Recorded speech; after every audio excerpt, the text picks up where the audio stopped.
Welcome in, everybody. It's playoff football, and we are going to be watching this together as they're getting ready to kick off in Chicago. This is Dan Harms. I'm Ryan Tracy. Welcome back to RGR Football. A little bit different today. As you guys know, we're trying these new tactics out. We're just going to walk you through the game, react to the game as we go, and try to have a good time together. Daniel, how are you feeling today? I'm doing all right. Right now I have a glass piece of basically a giant piece of glass on the floor where my chair can sit. It's offset, so it's like falling off to the side. But other than that, I'm doing good, guys. We had a not so interesting first game, unfortunately. But at the end of the day, okay, I got to fix this real quick. Okay. Are you sliding all over the place? Okay, Dan's going to take care of that. We are getting ready as the anthem is being sung. Just want to go over the fact that this has been a long time coming for the Chicago Bears to host a playoff game again here. This is their kind of weather. You can see the flakes falling. This is exactly what they had hoped for. For those of you who don't know me, nice to see you, Brenda. If you don't know me, my mom was a huge Bears fan. So for me, this is kind of like going back to childhood and stuff like that. Like, this is the organization that I grew up on. So it's fun to see them back in it, and it's going to be a good time, I think. I agree. One of the things that I noticed about the first game is I was driving back for the first quarter, and I was trying to listen to Joe and Troy talk. It was terrible. It was the worst radio experience I've ever had in my entire life. So if you guys struggle with that as well, hopefully we can provide a little bit of better of a commentary for you, even though it's not just Bears, Rams that we are going to be talking about. It's a lot more than just that too. So there's going to be a lot of conversation here. It's going to be a lot of fun. I'm excited for this game because I also think that this can be a very, very high scoring affair. I know that the front for the Rams is excellent. I love Jared Verse. I love everything about what they do. That secondary can be had. And if there's one thing that we know is that they will try and stress them down the field with DJ Moore, Luther Burden. They're going to get one-on-one matchups with Colson Loveland, who is the number one tight end from the draft class and already a top 5 tight end in the NFL. That's crazy. It's crazy. It is crazy. And I thought Warren was going to have the better season. And he did pretty good for me in fantasy. I did pick him up in most leagues, but I had Colson the whole time too. And it just, in the leagues that I was in, it didn't take off until Colson really started to click, and then I was out of it too late. I had way too many losses, but that's my fantasy life, folks. Hope your fantasy life is better. Again, if you don't know us, we're RGR Football. We generally cover the Chiefs and the league at whole. You can find all the written work at NFL33.com. That's my Substack, where Dan and Caroline and all kinds of people contribute from time to time. A lot going on there. We'll have all of our draft coverage there as well. And this game is going to have impact on draft coverage, draft order, the whole 9 yards. If you had asked me, Dan, probably even 3 weeks ago, if this was just a cut, done deal matchup that the Rams would walk away with it, I probably would have agreed. At this point, though, in this weather, I'm not certain of that. How are you? Not just that, but Matthew Stafford is not playing like Matthew Stafford played earlier in the football season. He has been apt to give it away multiple times in a football game.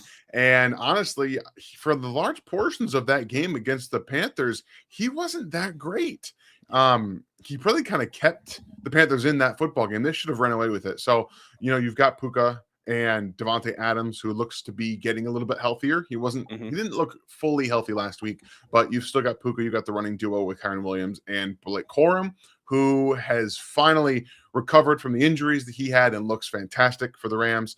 And this is one of those matchups that, like you said, I would have been like, yeah, the Bears defense is pretty bad. It's real bad. They can't play man coverage at all. Right. And they pretty much have to play zone. If you play zone against Matthew Stafford, he's going to eat you alive. But now, like you said, not just the weather for Matthew Stafford, but the way he's been playing and the way that their offense really, the Bears offense can play and run the football and still gouge you with the passing attack. I think this is going to be very interesting and a lot of fun. I think what we've seen most this weekend is that when it comes to the playoffs, run game is still important for 99% of the league. The lone outlier is Andy Reid. As far as I'm concerned, I'm kind of on my high horses. I've been traveling most of the day, so I've been listening more than I've been watching. I saw the games last night, but it keeps hitting me how, especially in these weather, in this time of year, when you need to get something done, you need to be able to take the pressure off and run the damn ball. without turning it over. And that's something that the Texans had trouble with. And that's even more of an emphasis on you have to get at least an aspect of it right. And that is a key goal for Andy's offseason.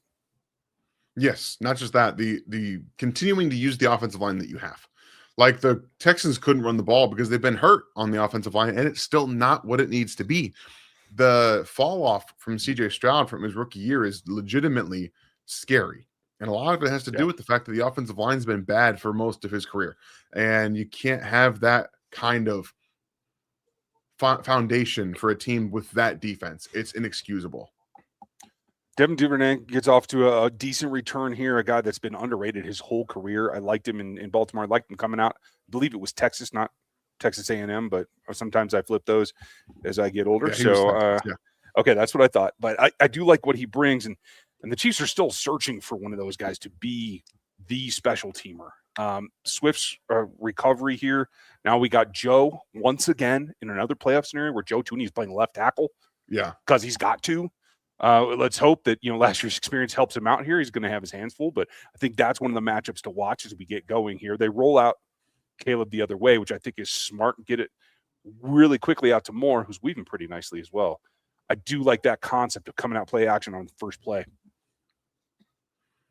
Yeah, I'm just now watching it. Sorry. So this is something that you're gonna have to see pausing for the Bears to be able to not only mitigate the pass rush, but you're gonna get guys moving, right? You've run the ball very, very well for the Bears over the past month or two of the season. So you come out and you want to move that defense around, right? Make them think you're going one way, you bring it back the other way. They are an aggressive front, and that's one way to keep the pressure off Caleb, as well as get your playmakers in space.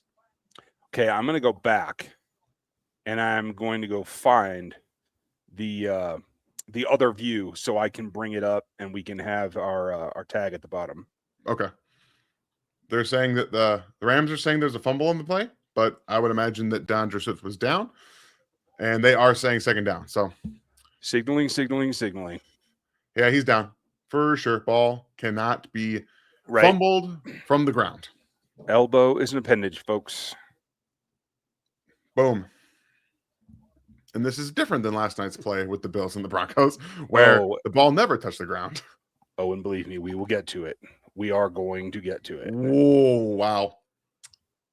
That was interesting. It looked like the ball kind of sailed in the air right there, going to Rome Odunze, and it kind of went through his hand. It probably should have been a touchdown pass. You got to lead him a little bit more inside on that throw.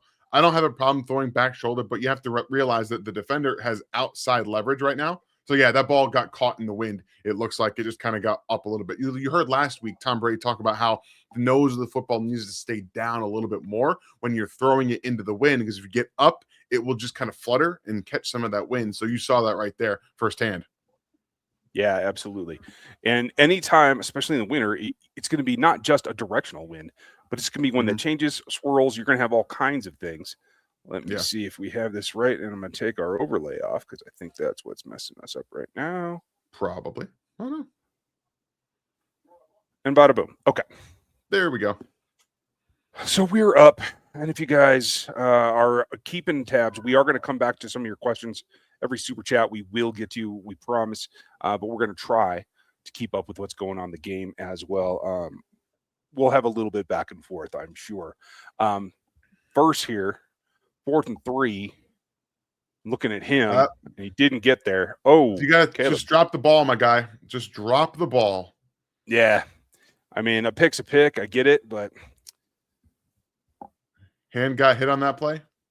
Yeah, it looks like it. He's holding it pretty good. Are you into the replay? Just now. Okay. Yeah, it looks like it just sailed on him. And to commercial, right? Right now. Okay. Folks, so what we're doing is I'm trying to sync my satellite view to Dan's streaming view. That's where we're at here. So if you guys want to try to sync up too, we will do that when we come back from commercial break. And so we'll break it down here since we're there. Thoughts on the Pinkston firing? I thought Pinkston deserved at least a conversation. I thought Embry was a no-brainer. I think Pinkston could have been a conversation. They elected to go otherwise, and that's perfectly fine. I think there's more holes in this staff right now than we know currently as well. I don't think this is it. It feels like a lot's been going on behind the scenes that we don't know about, and we're not going to know until they make a staff announcement. And that's perfectly okay with me. That's what they need to be able to do. They need to see what happens. They need to see around the league the fallout that's going to happen, and they have to have conversations in the building. It's one thing to fire somebody like Connor Embry, who you know needs to go. That's fine. We'll get that done with. But we have internal conversations about a Todd Pinkston, about the rest of the staff who has been here a long time, who are still under contract. We have to make sure we're not just firing people left and right for no apparent reason. Change needs to happen. That absolutely has to. But I think that at least if they're going about it the way where it's not rash decision making and you're just firing people left and right, it should be okay. And that's where I'm starting to lean. Like it's okay if some of these guys get fired and some of them don't. Yeah, exactly. It's got to fit the situation. It's got to fit your personnel. And honestly, it's got to be a feel for the room, whether you're changing a coach's responsibility or changing a coach. I think that goes either way. So thanks, Knicks fan. Good to see you. Thanks for that. We're going to wrap this in, Hunter, as we go with Rodney's question here. I hope yesterday showed that Josh Allen from Buffalo shouldn't be in the same conversations as Mahomes. Also, would you all trade McDuffie for pick 20 and a third from Dallas? Also appreciate you guys. Thank you, Rodney. We appreciate you. Thanks for the support. I agree. I do think Josh should be in the conversation. I think it just shows you that those minuscule things set you apart. I do think Patrick is heads and tails above everybody out here, no offense, including Matt Stafford, even with the year that he's had. Drake May the same way. Do you disagree with me? And then we'll answer the second half of this. I mean, I think to an extent, Matthew Stafford is in that air as well. But Patrick Mahomes is the best playoff quarterback that's active right now. Like, it's not even a question. Like, there is no question about it. He is the best guy in the postseason. Like, that's just what we've seen. And over time, it has proven true. Yeah, absolutely. Now, Matt Stafford sails his first pass as well. Looks like Caleb hits his index finger in the hand of a pass rusher. Kobe Turner. It could be a bit of a strain, but I don't think that's going to hurt him long term. Do you? No, I don't think so. He'll probably get it worked out on the sideline a little bit there, just kind of get the feeling back in, rework it, throw some passes, and he'll be fine. My thought too. As far as trading McDuffie for pick 20 and a third from Dallas, I mean, that seems low to me. You drafted Trey McDuffie at 20, right? I believe it was the 20th pick. So you're saying that an all-pro season and another couple of very good seasons is only worth a third-round pick? I personally wouldn't take that. Especially with Dallas having two, I would demand 12 for Trent McDuffie. Yeah, I think 12 is where you would start, right? And that's somewhere in the teens if you can get that from whatever team you end up trading for. That's where I would look at. If you're going to give me 20 in a second, we're having a conversation. Like, okay. We are going to have a conversation. That's fair. It's all about overall value, because at that point you're getting what you feel is two players that can come in and be starters. You know, two top 40s. Okay, we can have that conversation as well. I'm with you there. Appreciate you, Rodney, and thanks for the support right off the bat here.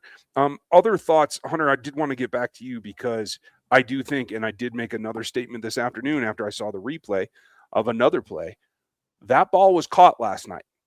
I think that ball got pinned to a chest and was in control to the ground where he was touched. Instantly, when you hit the ground, it's over. That's a catch. Just like it was for Hutchinson in this first game. They have to call it consistently. So whatever it has to be, it has to be. But it's got to be the same in every single game, and that's what the NFL is not doing right now. Yeah. So your point about it being needing to be consistent, yes, it absolutely does. But by the letter of the law, it is an interception. It is. It just is. It is not. It is, because the point. So if he would have continued, like, say he makes a football move, right? Say he doesn't have to. Yes, he does. No, he doesn't. No, he does not, because he's in cocked when he touches the ground. What I'm telling you is, if he would have had to make a football move, we don't have. Then he can go down and be down by contact. But when you are in the process of making a catch, you have to then survive the ground. You have to survive. He did. He did not. No, he didn't. He did. No, he didn't. The replay Yes, he shows did. the ball moving as he's going to the ground. Ball I never disagree. touches the ground, and it goes right into the defender's hands. No, I think he's on the ground before the ball moves. That's what I'm saying. And regardless, even if he is, it does not matter, because if he goes down and say the ball pops out, it's an incompletion. It's not a catch. Doesn't matter. Incomplete pass. It does. Doesn't matter. He's down by contact as soon as he touches the ground. The play is over.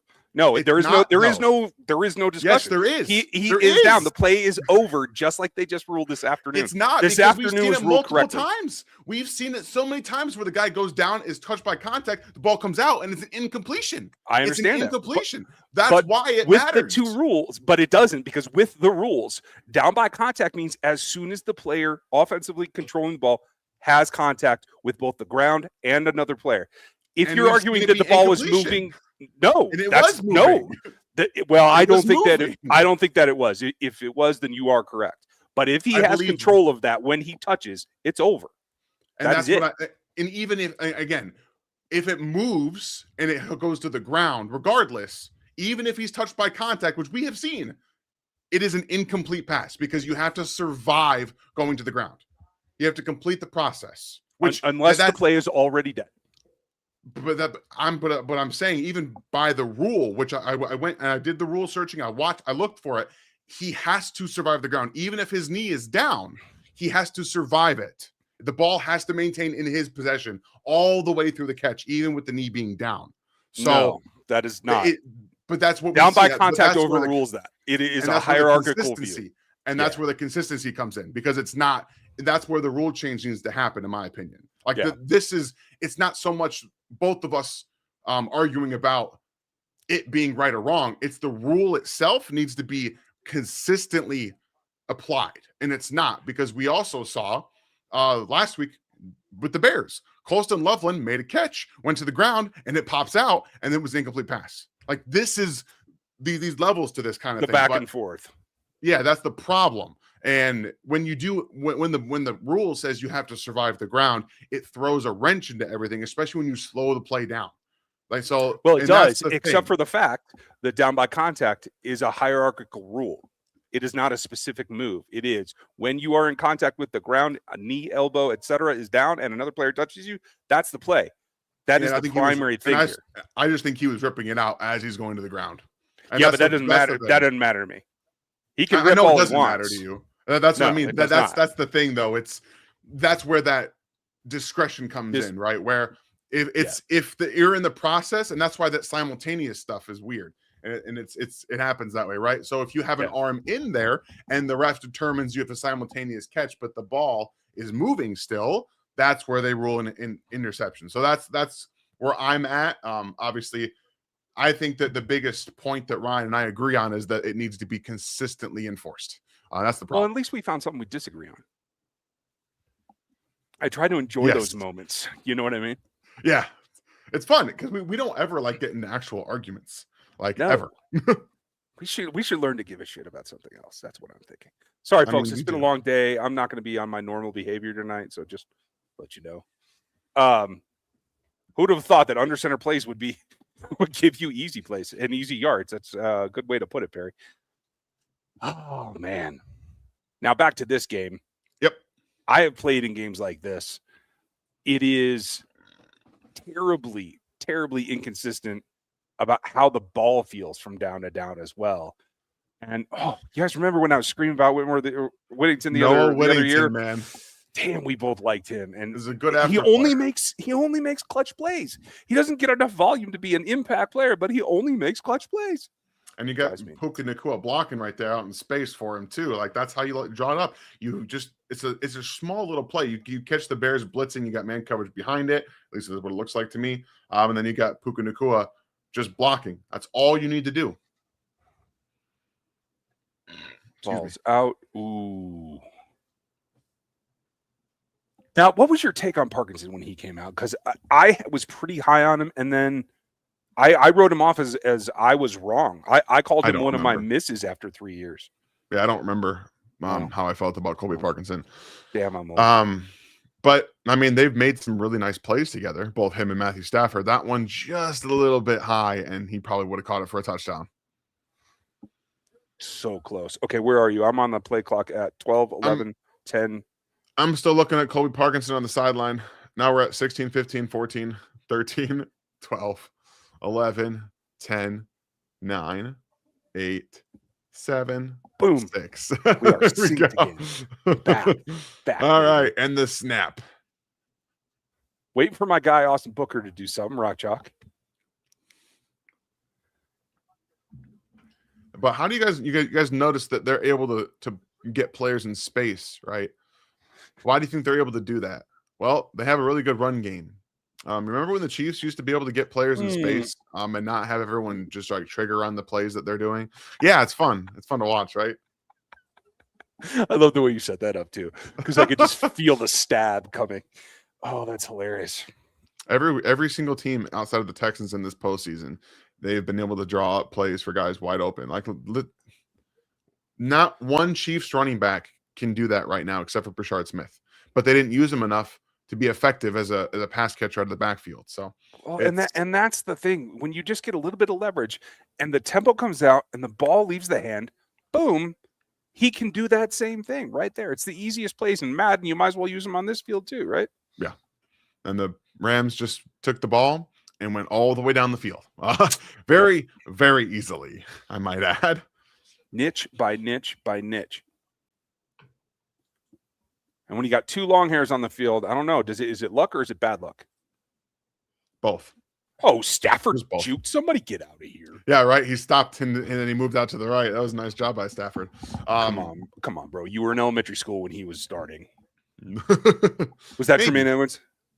Probably. Number 49, right? Yeah. How do you I wonder, I'm interested. How do you feel that Patrick handles being under center? I feel like it's a necessary evil to him. Like, he doesn't want to be there. He doesn't have the same vision. I don't think he particularly likes being crouched down because it limits his view of the safeties and what he can do with his eyes against them. But he's just got to get over it a little bit. And I do think, and they are in for the That was lead. so easy. So easy. I mean, imagine if you could do that on a given play, folks. If the Kansas City Chiefs had that ability, we're still playing.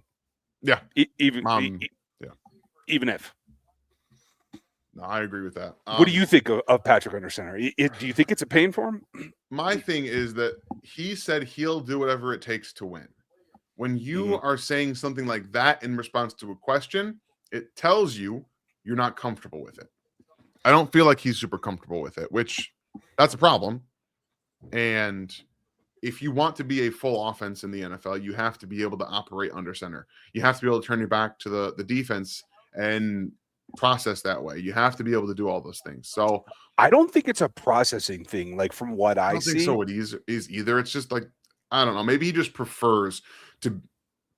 I think he prefers to read the defense, see it move, and then make the decision. I don't know if he likes to turn the back to it and then have to process it. He can, right, but he probably doesn't like to have to do it. I feel like there's some physical aspect to it too. And I don't know if it's all the high ankle sprains over the years or whatever, but getting under and then getting back to where he feels is his spot at three steps deep, right, to where the play can start. My guess is it feels to him just like delaying the inevitable unless you're actually handing the ball off. So, Patrick, hand the ball off. That's what I'm saying. Perry wanted to know, what are the opinions on Pat saying that we need to get back to accountability? Have you also ever seen a player defended more than Allen? I mean, if it isn't for that play, if the play gets called the way that I thought it should have been, they most likely go in and score. And are we down on Allen at that point? Because I thought for the most part he played a solid game, but I didn't get to see the first quarter and a half. So you tell me what you think. I mean, the fumble right before the half was awful. Yeah. You can't do something like that. Holding it again out here, like behind you, you can't be doing that kind of stuff. I didn't watch the game in full, but Brandon Cooks needs to make the catch. Like he needs to guarantee that never happens. Like he has to make the catch. It was a perfectly thrown football, and you have to make that catch regardless. And I'm gonna say it. I'm going to say it now. Yes, Allen turned the ball over a lot. Their offense averages like 30 points in the postseason, like averages. Every single year when they have lost to Patrick or they've lost to the 1 year they lost to the Bengals, they've given up 30 points almost every single year. That is awful. I don't care about the injuries. I don't care about any of that stuff.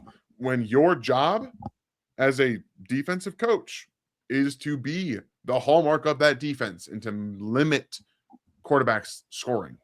I'm sorry. Like Josh Allen, yes, he turned the ball over too many times in this game. He has no defensive help in the postseason. He's got none. Yeah. It's all on his shoulders, and it's not a great place to be. We know Patrick had to do it against the Patriots in the AFC Championship game his first time around, and he couldn't get it done either. So that's true. Would you say, and a lot of people have been, and I know you're not a big Knicks supporter, would you say that he outplayed Allen yesterday? Yeah, I think he did. But I also think that the game plan was perfect.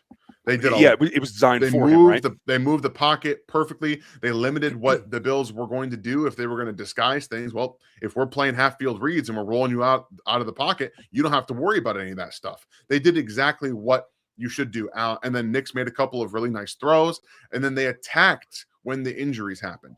Yes, you have to play with injuries, but as soon as somebody went out, they attacked that player. They attacked him every single time. When they had to bring in, I believe, one of their backup safeties, they threw the ball down the field to Marvin Mims for a touchdown. Like they knew what to do. Sean Payton had it dialed in very, very well. And then the Bills defense just couldn't tackle in space. They just couldn't do it. Yeah, I agree. I was pretty happy with Will. I feel bad for him for the fracture. I mean, to have that happen just as the game is ending, like I was taken aback. I had turned it off. My wife had to text me like, did this actually happen? She thought it was a hoax. So I had to go checking things. I'm like, what are you talking about? So I have to say, like, they still have a chance if you control that ball game, but it's tough to see with a backup quarterback going in there. I mean, I don't know. I felt like today New England performed as I expected a Mike Vrabel playoff team to perform. Yeah, exactly. And even with the turnovers, like the ball was slippery, it was wet, it was quite obvious. It was hard for both CJ Stroud to hold the football and to throw it. The offensive players were having trouble making some catches, unless your name is Kayshon Boutte. Like he made a fantastic catch, and then oof, got some moves still over on here. that field. That kind of like stop and start is impressive. That's Luther Burden, man. That's the one thing. If Luther can keep his head in the game and learn to run routes like he should, he's going to be a dangerous football player. But back to the earlier game, the Patriots played. Their defense is really starting to pick it up. Obviously, the Texans just don't have it, and the drop off from CJ Stroud needs to be talked about. It needs to be investigated. I don't know what happened.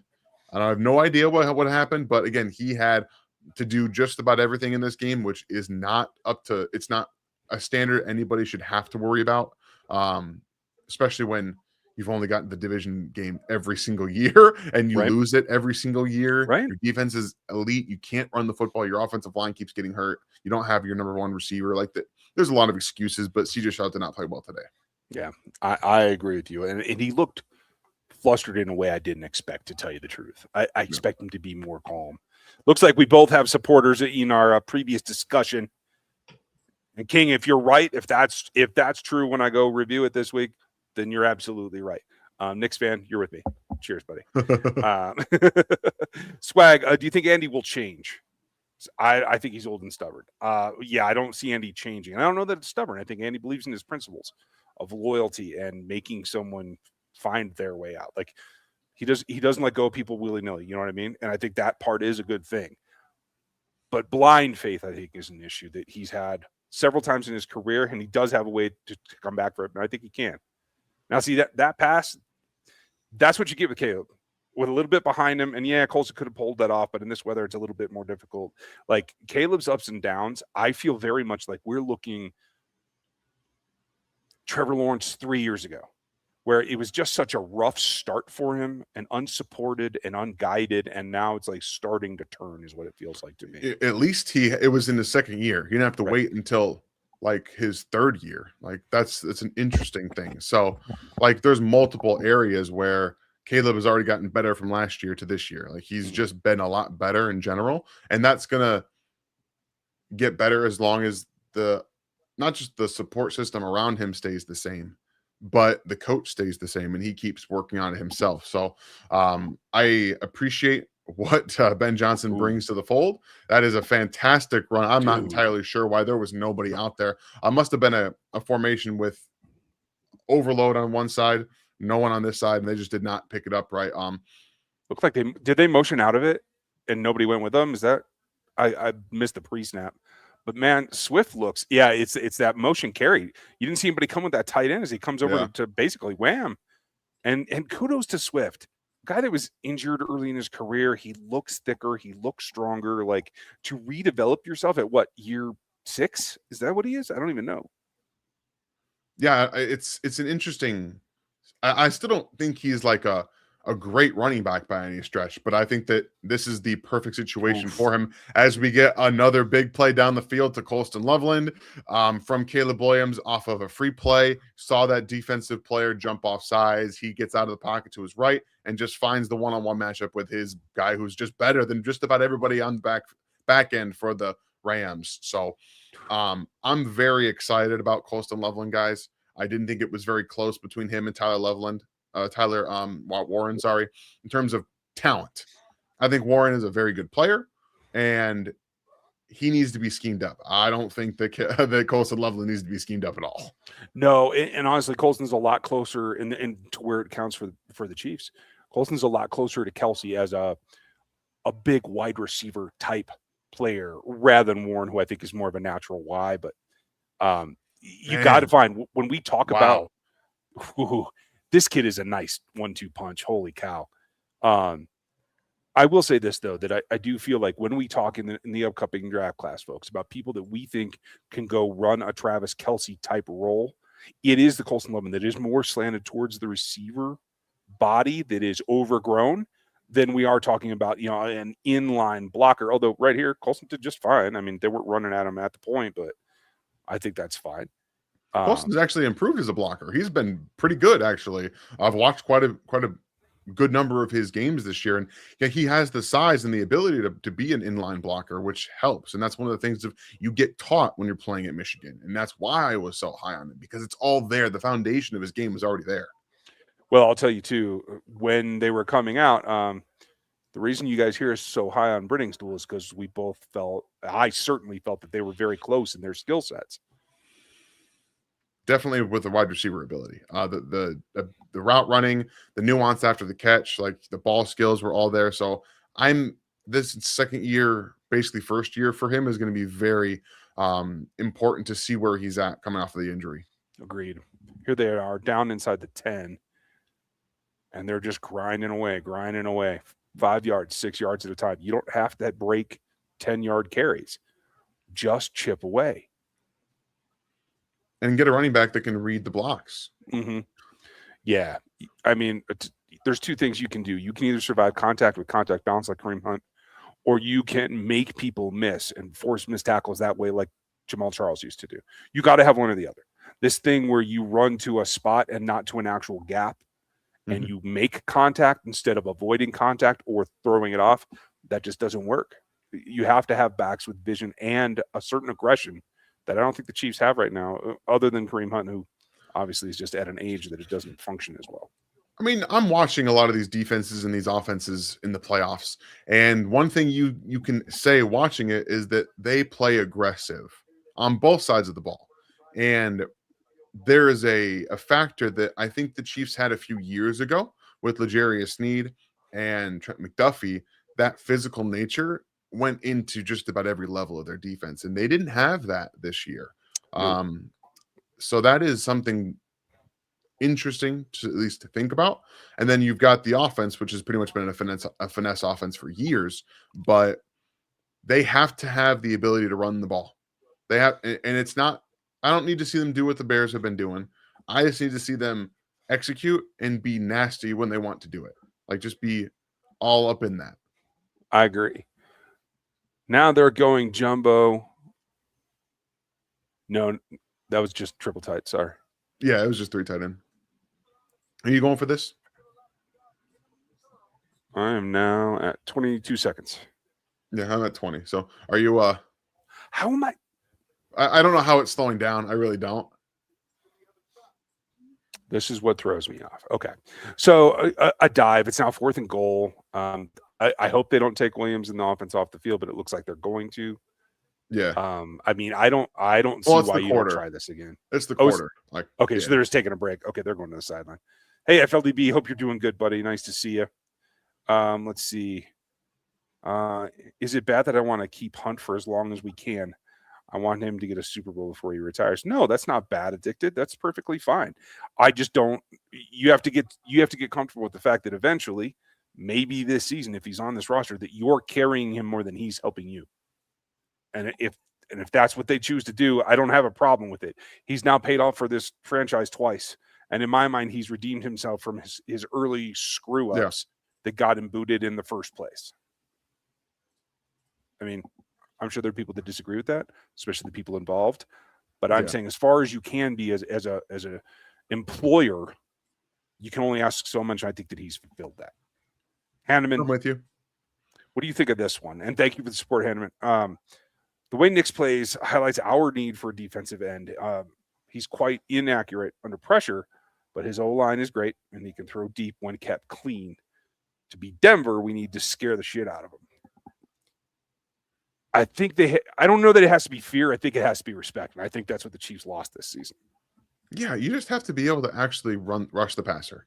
You have to show an offense that you can get after them if you rush 4, which they have been unable to do for years, honestly. That it's not just this year, it's not just last year. It's been this way since they drafted George Karlaftis and revamped that defensive end room. They have been unable to really get after it with just 4 players. And when you do rely on the complexity of the defense and blitzing, it is volatile. Just is. And this year it hit on the opposite end where they just couldn't consistently get guys on 3rd down, specifically those 3rd and long situations. So I'm just looking at first quarter stats here, and as we sit, it is 3.5 yards a carry for, is it Monangai? Monangai is how I've always pronounced it. Monangai. Okay, gotcha. Just want to make sure I'm getting it right. 7 yards a carry for DeAndre Swift, 4.5 on the other side for Kyron Williams. So this is my theorem for you guys watching for the rest of this game. Right now, they're moving the ball. Maybe we don't have a tie score anymore, but they're moving the ball fairly effectively. And I do think the Bears will likely get in here, and we will be back to a tie score. But they're sprinkling it in. It's 7 dropbacks for Caleb, and it's 10 for Stafford. So a little bit different in their perceptions, but they're continuing to run the ball. If that goes away as we watch the second in the second half, et cetera, that's something to keep an eye on because I do think it'll change the outcome here. Yeah, I think that I haven't seen if they're going to end up going for it here, but with Ben Johnson on there, I do expect them to go. Yep, here they come. Yep. Offense is on the field. And they're in shotgun. Yep, Caleb, like I said, in shotgun, you're going to move DeAndre Swift to the right. You've got Colson Loveland at the top. You're going to try and find that one-on-one, I would think. Oh, they got it to DJ Moore. They did. He did look at Colson Loveland first, then he came back to the middle. And I think what I'm thinking the evolution of this offense needs to be is if you looked, you got a pseudo look of a nickel blitz there that he didn't end up coming. He just kind of held his ground. And I think had you run a Dunze on a little drag across the back of the end zone, that would have been there as well. Like, I think that, they did send him on that. So he's right behind that more. Honestly, that actually looks like a spacing issue on that offense with those guys. It is. It absolutely is. They shouldn't be there in the same spot. No. But maybe DJ saw something in the middle of the field. But that linebacker is right there, but he feathers it right over him with the wind. Like, that's impressive stuff. That is, and it's cold and it's blowing. I mean, look at the angle of the snowflakes. That tells you what it's like on the field. And to your point, Hanneman, yes, we need to be healthy in the fear factor that the pass rush presents again. A lot of people think that I'm crazy for pointing out that it is a possibility to trade Chris Jones this offseason. I'm not saying it's a likelihood, and I'm not saying I want it to happen, but you have to do something in order to either help him or let him and his trade value help you, because that's what it comes down to. George Karlaftis is not a lot. And as much as I like Ashton Gelati, I don't think he's a number one pass rusher. I don't think he's ever going to be. I think they need somebody else to initiate, crush that pocket, and those guys can clean up, or they have to get funky with it and actually bring in a pass rusher that can be speed at times, definitely has to have speed. The power can be a primary A1 pass rusher. If we're going to keep doing this with Karlaftis, he needs to get stronger. I'll be honest, just lean into it. If you're not going to be a speed guy, lean into it and get more powerful, because he's not the pocket crusher that he was coming out. Like, that's not his game. He just does not take that tackle and put him into the lap of the quarterback. He just doesn't do it. Yeah, I agree. This is a great question from Chris. Hope you're doing good, Chris. Which OC do you bring in for an interview? Well, I think there's several. With the hiring of Stefanski down in Atlanta, and now Harbaugh's gone, we're going to start to see some of the dominoes tumble. I know there's a number of guys out there, and I can't pronounce the Rams guy's name. I'll have to work on that, but I do like the concept. If you're not going to get Sean, you might as well go to Sean's tree, and I think that the usage we've even seen tonight in the Rams offense, in having the run sprinkled in and being able to do that, that's what I'm looking for. Yeah, and it's Sheelhouse, I believe, is how you pronounce his last name. Shield, like just Shield. I believe that's how it's pronounced. But that's been where I'm looking at too. Again, I'm not going to be mad if it ends up being Kafka. I'm really not. And because he's getting a look in Philly, right? I think he's getting a couple of different ones, if I'm not mistaken, but they are for offensive coordinator roles, not surprisingly. Yeah. Multiple. Brian Daboll is now getting looks as offensive coordinator in a couple of different places. I would also look to bring him in. There's other names out there, but you're going to have to kind of wait to see what happens when the dust settles. And because Matt Nagy's contract is up after tomorrow, you'll probably start to hear some things being thrown around. I think he's going to get hired as the head coach for the Titans tomorrow. That's where his in-person interview is, I believe. Yeah, I think you are on to something there, my friend. I will also say this, that that move, like I like seeing Matt Stafford try to move around a little bit. I know he's been injured this season. Clearly, they've got him taken care of, but he's made a couple of looks that I'm not sure he's going to survive if he keeps doing. That one could have been taken away from him pretty easily, and like you said, something changed and he's not playing like he was a month or two ago. And that's, can he find that? I think that's what they're going to need tonight. Yeah, that first drive was what they need. They need to continue to find ways to get players in space, run the ball. They came out and threw the ball twice. That doesn't seem like it's their MO. They're in shotgun here on 3rd and 4 with no running back in the backfield. That seems weird to me. And I get the Chicago Bears defense you want to throw on them, but I think that's what Chicago kind of wants you to do, right? Like, he's just doing completion. They want no threat of the run. They want you to come out and throw the ball on them, because if you start running the ball, you can get to your play action game, which is where the Rams are most dangerous. So them coming out and throwing the ball 3 times is playing kind of into what Chicago wants. I kind of think so as well. I'm going to try to keep this bar up there so we know where they are in the field at the time, folks. So just for my own entertainment, let me know how you guys are listening to us. Do you have us on a phone in your pocket and you're just watching the game with us, or how is this going? Because I'm really intrigued to see how we can make this better. I'm having a good time, Dan. I think you've said you generally enjoy this quite a bit, right? They're always fun to do. And I do want to try to talk about the game a little bit more on my end. We'll obviously still answer questions, but this at the end of the day is what we do, right? We watch football, we break it down. So I think, especially with some of the bigger plays, we can get into it and talk about why. I think that'd be a lot of fun. Yeah, I agree. And I'll try not to talk about too much else. Again, folks, Super Chats, we're going to give you your topic. We're going to answer you. And Black and Gold agrees with you, Dan. That did look like an interception to him. So you got another backer. I'm glad. We're just going to keep this rolling as we keep a tally, basically. We'll see what happens with it. Thank you, Black and Gold. Very much appreciated. Let's see. Game on TV, you guys on the phone. Thanks, Wink. And Knicks fans got us on the phone as well. Nice. Let's see. With Harbaugh now at the Giants and Stefanski at the Eagles, Does that mean Spags is staying by default? I think so. The last place that I think Spags could get some interest, but I haven't heard anything about it, would be the Ravens. Yeah, That's where I think there's maybe. also a natural fit. I don't think he's going anywhere. That has been my assumption, but he's not going with Nagy to go be his defensive coordinator. Like, that's not happening. So that would be the only other place that I could see if that was an option, but it really isn't, because Nagy is under Spags, and Spags would prefer probably to have him as his OC, if I had to guess. Thank you, Janie. Appreciate you. Thank you, King. Pono, it's been a while, buddy. Hope you're doing good out there. What is it, like 2 o'clock in the afternoon? Must be nice. Who do you bring in to replace Patrick till he's ready? Gino? I wouldn't go Gino. I don't like that fit. Please don't say Oladokin. I agree with you. I don't want Oladokin in there either.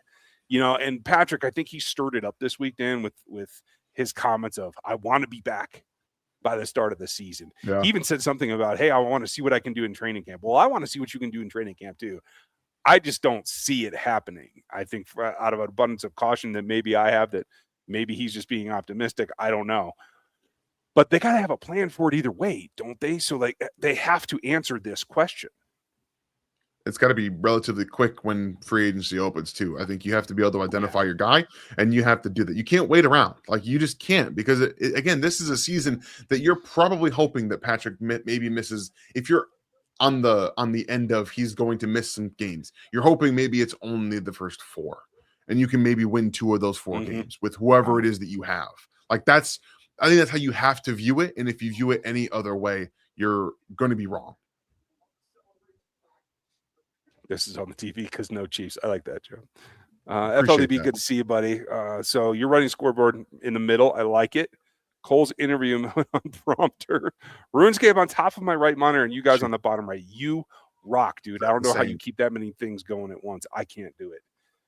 We'll get back to this as they swing it out real quick to Moore. Doesn't go anywhere, but I like the concept, especially as the fields start to cloud over here now. Would prefer if that was Burden, though. I think because you manufactured a one-on-one in space, and I preferred more as that intermediate deep threat in that situation, and Luther Burden trying to make a guy miss, and then you can get a first down in that situation. So maybe a situation where you want Burden as that flare guy out to the right, but I get it.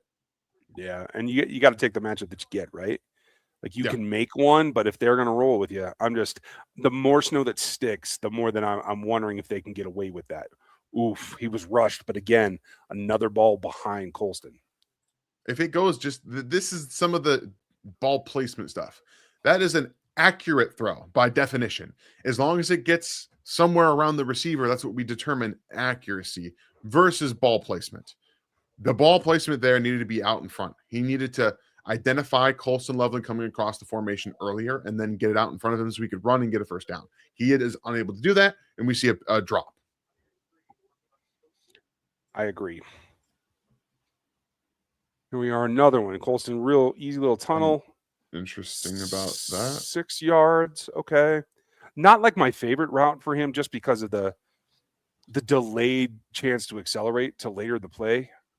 I don't think he's the most explosive guy in the first 3 steps, but why not do that on second down? Yeah. Give it a little leeway, right? Why wait till third and 10? That's a give up play, in my opinion. Yeah, and it's too easy to trigger. Even if you think they're backed off too far, they're too concerned about a deeper pass.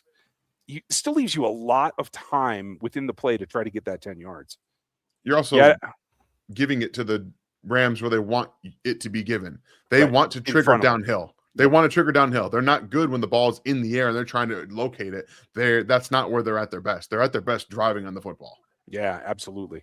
So, okay. Well, they learned from that. They tried to change it up. We'll see what they do next. Brian was asking, maybe we trade Jones and McDuffie. Not sure. A lot depends on the free agents and how the draft starts out.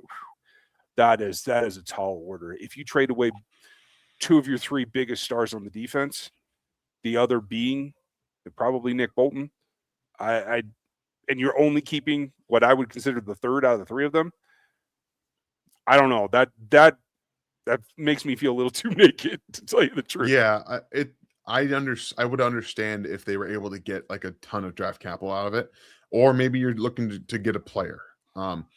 But I don't think you can go into this offseason and the next season without one of those two players. Yeah. I think if you're going in without both of them, you're setting your defense up for failure. And honestly, if you're doing it, you're probably getting a different defensive coordinator. I don't know if Spags can win without a Chris Jones to build the pass rush around if you don't have pass rushers at defensive end, and honestly, without his best, most versatile corner. So it would put his hands tied behind his back. Yeah, that is a fair point. Let Malik Willis drive the bus. He can hold it down. Not in my opinion. I don't think that the Reed offense can be adapted to as much as the Fleur offense can. I'm not bringing in Malik. I like Malik Willis, but he needs to have a run game. He needs to have a play action game and a quarterback run game. That's pretty much what he needs to be built on. And I don't think Andy Reid is the guy for that. Now, he can add some quarterback run options, but I just don't think Malik Willis is cut for this cloth. I'm with you. Knicks fan was bringing up Winston or Jacoby Brissett. I think either of them could probably get you to 500 in a 4-game stretch. Anything beyond that, I start to have serious concerns. I think I would err on the side of Brissett over Winston only because Brissett is not going to put the ball in harm's way as often as Winston's going to.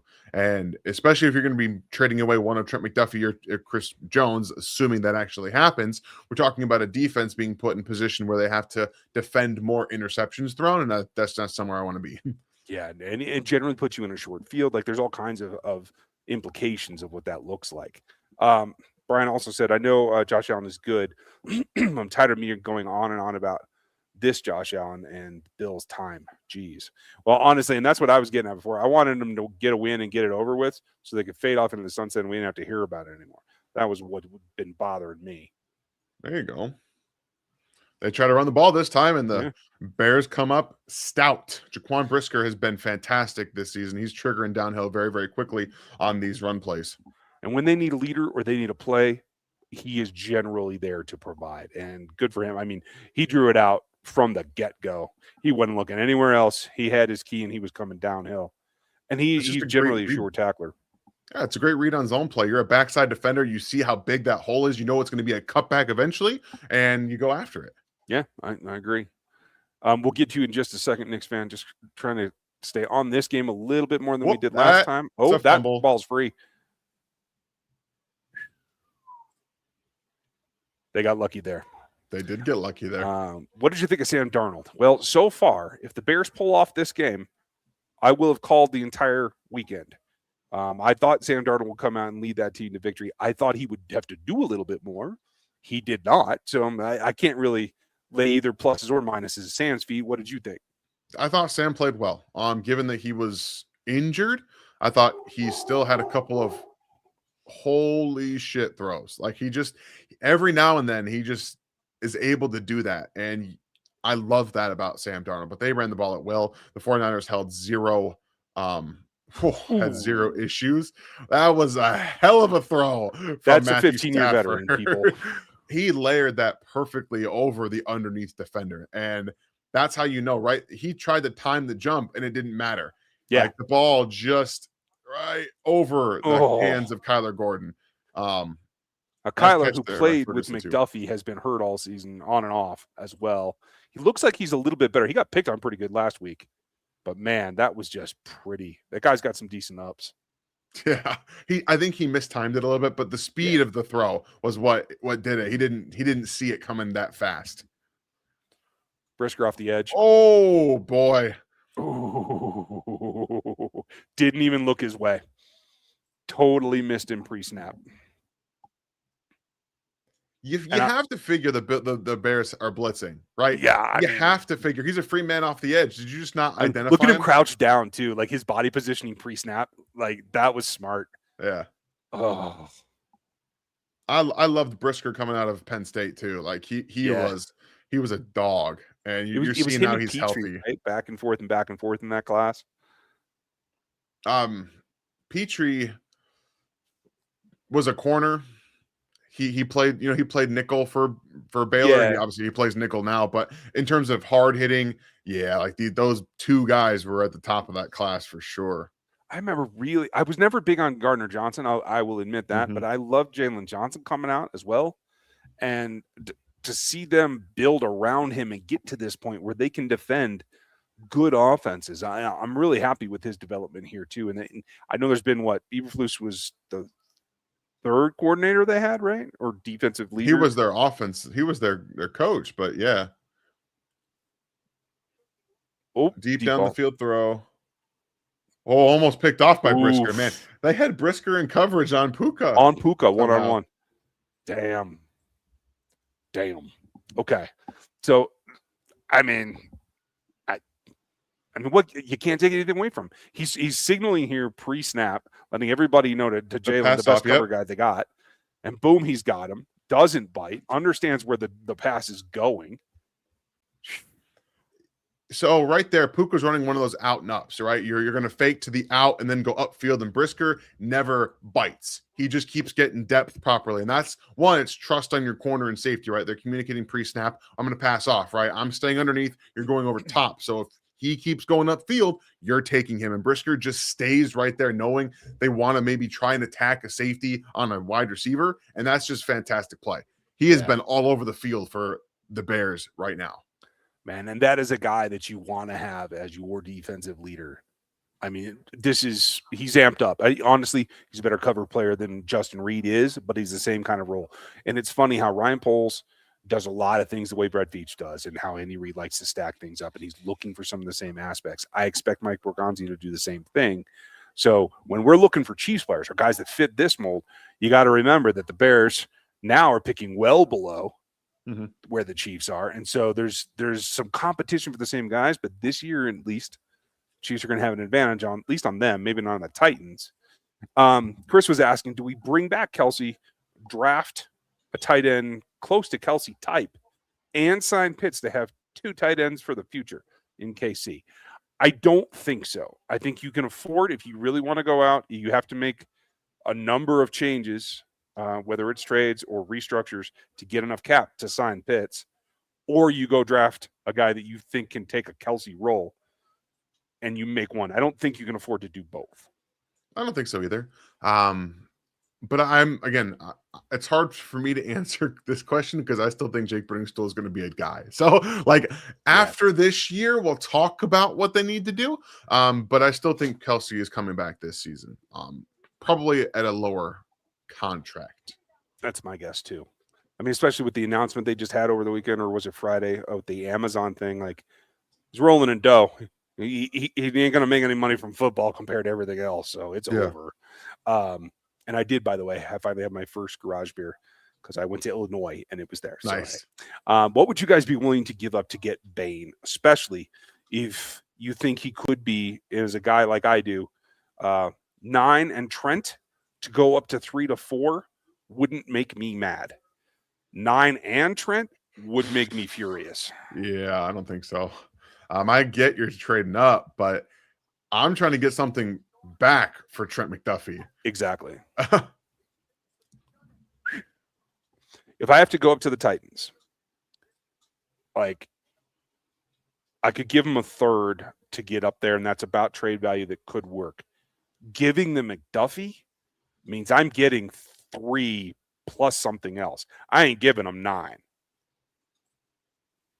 I don't think you're going to get 3 for Trent. I don't think that's going to happen. Yeah, so agreed. That's a tough thing to do.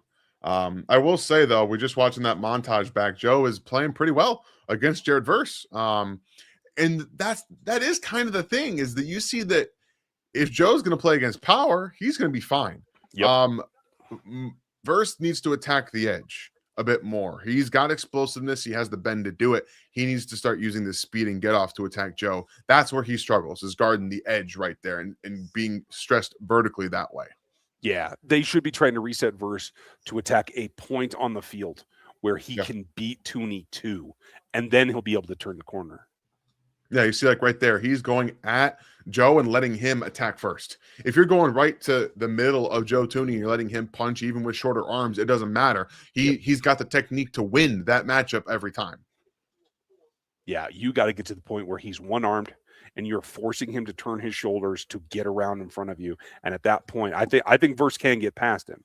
Now, Verse has slowed through the season. I feel he was much more explosive the first quarter of the year than he has been the last quarter. Now, maybe that's just me, and maybe it's the conditions as well. But I don't know. Like I would be all out on attacking upfield right now. Yeah, I would say to this, when you're on a field that's littered in snow, it's a little bit different. Offensive linemen have a little bit more of an advantage in that situation because your feet are set. You're not trying to be the one getting off the ball. Plus, the one game off stuff, right? I think Joe played well against the Texans in the first matchup of the postseason that year. So there's something to it. There's Colson making another grab. It wasn't the most accurate, but it is what it is. Nick, thank you, by the way. I meant to say thank you for Appreciate you, Nick. super chat. And we'll see what they do. We'll revisit this. And you guys, I am thinking that we should still do a quick Q&A tomorrow, even though the national championship game will be on in our normal time slot. So, Dan, you tell me. I'm open. We can do our normal time, or we can try to do halftime. And just I'm good with just going when it's on. We can talk a little bit about it too. A little bit of this.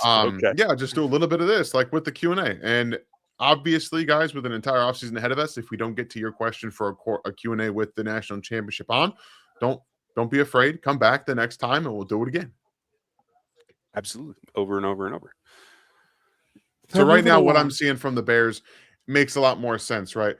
Just dump offs. Like getting Kyle Monangai in space there is fantastic. You read the blitz coming from the right-hand side, and it's an easy flare. But, they're getting to Colston Loveland quick over the middle of the field and zone. They go to an off-coverage Luther Bird and let him make a guy miss in space, get 6 yards. They're doing what you should do, right, when you have a defense that's going to be aggressive. This was a 6-man pressure, 7-man pressure? Yeah, I mean, that's exactly what you got to do. That's a really nice decision from Caleb. Just get the ball out. He's operating efficiently right now, quickly, and that's what you want. Yep. At that point, especially when you are overmatched in the pass rush, get the ball out to an open receiver. Doesn't matter how far or how long. Just get it gone. Yep. Oof. Now, see, that one, I know he had to try to squeeze it in as he's getting to the sideline, but that kind of velocity, I think, makes it harder in this type of weather. He didn't have I mean, for him, at least in that situation, it felt like it was my guy or no guy, and I'm going to throw this hard and just kind of see what happens, which I'm perfectly okay with in that situation, especially when you're being chased down. Yeah.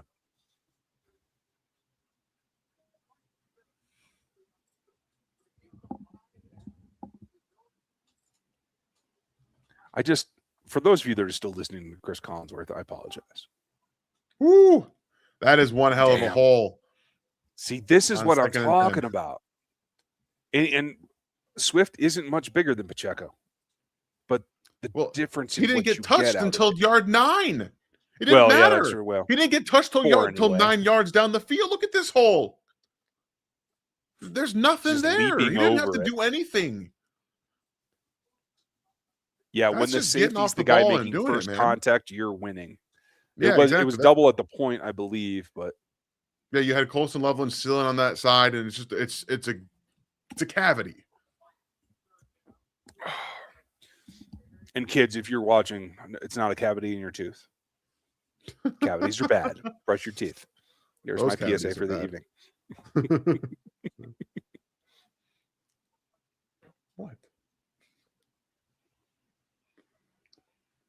And this is another thing that the Bears have been doing very well is using those 13 personnel sets. They've actually been excellent in doing 13 personnel, but also running the ball out of it.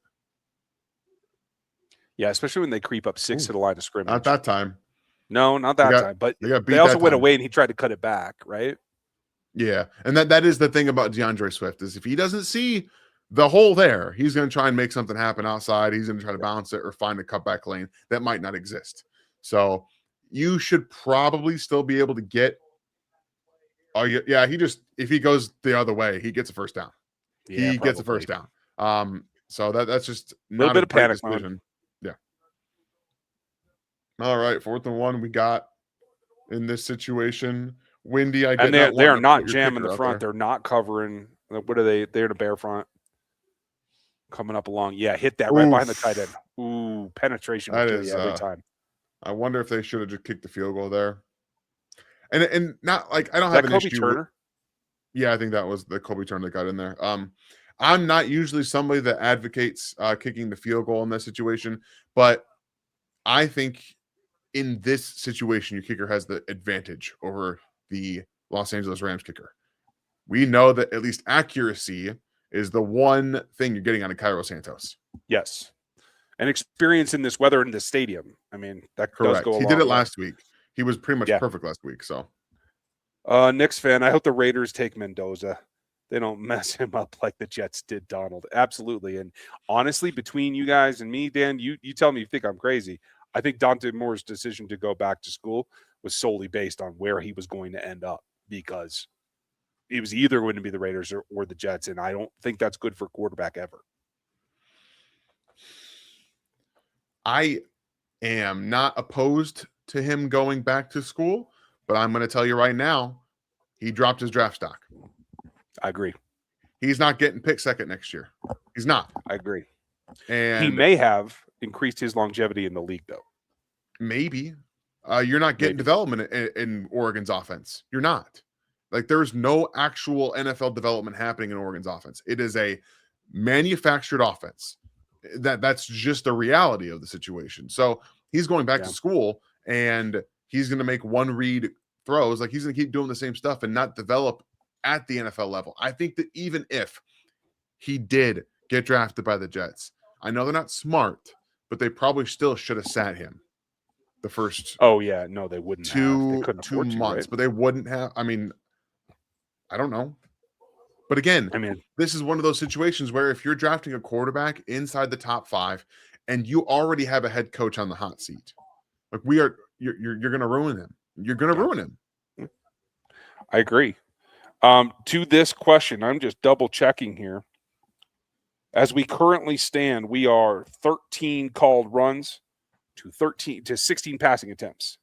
So we're running at a good 46% clip. So Sergeant Hunter, to your point, would love put in this offense, make it a top 10 or a top 5 offense. My question to you is Andy going to call his offense like this, where you have 45% run? Because if not, then I don't think Love can have that impact. It's not going to happen. But again, I'm not asking for 45%. Some games, maybe. Some games. But overall, I'm looking closer to 39, 40. That's where I'm looking to be able to form a respectable game. And at the end of the day, improving some of the concepts, improving some of the running back room, multiple different running backs need to be added to this running back room. You can get to the point where a defense respects it. And I do think that running under center helps that as well, just naturally, because they were good at it and they just didn't lean into it enough when they ran the ball. Running out of shotgun, their offense running out of shotgun is not great. That's how I feel about it. Well, and so let me change that question slightly then. So is there any running back that if they were to get to 39%, but they're running mostly out of shotgun, that you feel can actually have an effect on the offense that's enough to warrant spending number 9 on them? Because I don't. I mean, no, I wouldn't spend a number 9 on a running back with this offense. I just wouldn't. Yeah. I couldn't either. And unfortunately, for those of you that love, it's 9 or nothing. He's not going to be at 40. Correct. So now if you drop down, if you take a trade back, I mean, then he could be available. I still would not take a running back in the first round. You guys know how I feel, but that would be the scenario that could help that happen is my point. Yeah, I'm with you. It might be tough to trade down, obviously, with no quarterback to trade up for, but maybe somebody loves Ty Simpson. Maybe. Oof, that's a possibility. I like Ty, but I'm not. He needs to work. He needs to sit. Yeah. I mean, he needs to go back. Is what he needs to do. I think more should have come out, and I have no issues with Ty coming out, but he needs to sit behind a quarterback like that. That's what he needs, and that's why if he gets drafted in the first round, which I think he will, someone needs to have a veteran in place. They have to. Do you think Chambliss will overtake him? No, I know. I don't think he should. I don't think he should either, are but do you think he not there will? for Chambliss. No, I know. I don't. Okay. I'm worried that the whole athleticism thing is going to override somebody's brain and they're going to take him well ahead. I mean, you could be right, but I don't see it. I hope not. I hope that this hasn't come down to we'll take any quarterback with legs over a guy that, like you said, needs to sit, but has an actual functional pocket ability. And he's a decent athlete. I wouldn't say there's anything wrong with Simpson's movement. No, he's actually a better athlete than I thought he was. Yeah. Here's Stafford, 3rd and 9. Let's see what he's got. Puka's been open. If they can just connect, I think there's room to run there, especially on Gordon, which he might be coming. And he is. Oh, when he damn near gets there. Or he does get there. He does get there. So they are really getting after. So go ahead. Go ahead. So the interesting thing to me is this is playing into Matt Stafford's strong side. He has the ability. He is right. He's right there in front of him. And twice now, he has not seen the blitz coming enough to get away from it. Maybe he noticed it here. But, I mean, as he's dropping back, his shoulders are turned. This should be peripherally something that you see pretty instantly. I'm baffled by this. It is. He did see it. They had the tight end coming off, but they're in 3rd and 9. These are longer developing routes. The Bears have been doing a really good job against the run game right now, enforced them into 2nd long and 3rd and longs, and then they get an incompletion here, and then they get in 3rd and long. And Matt has to hold the football. And if he has to hold the ball, he can't make guys miss in the pocket. He can't do it anymore.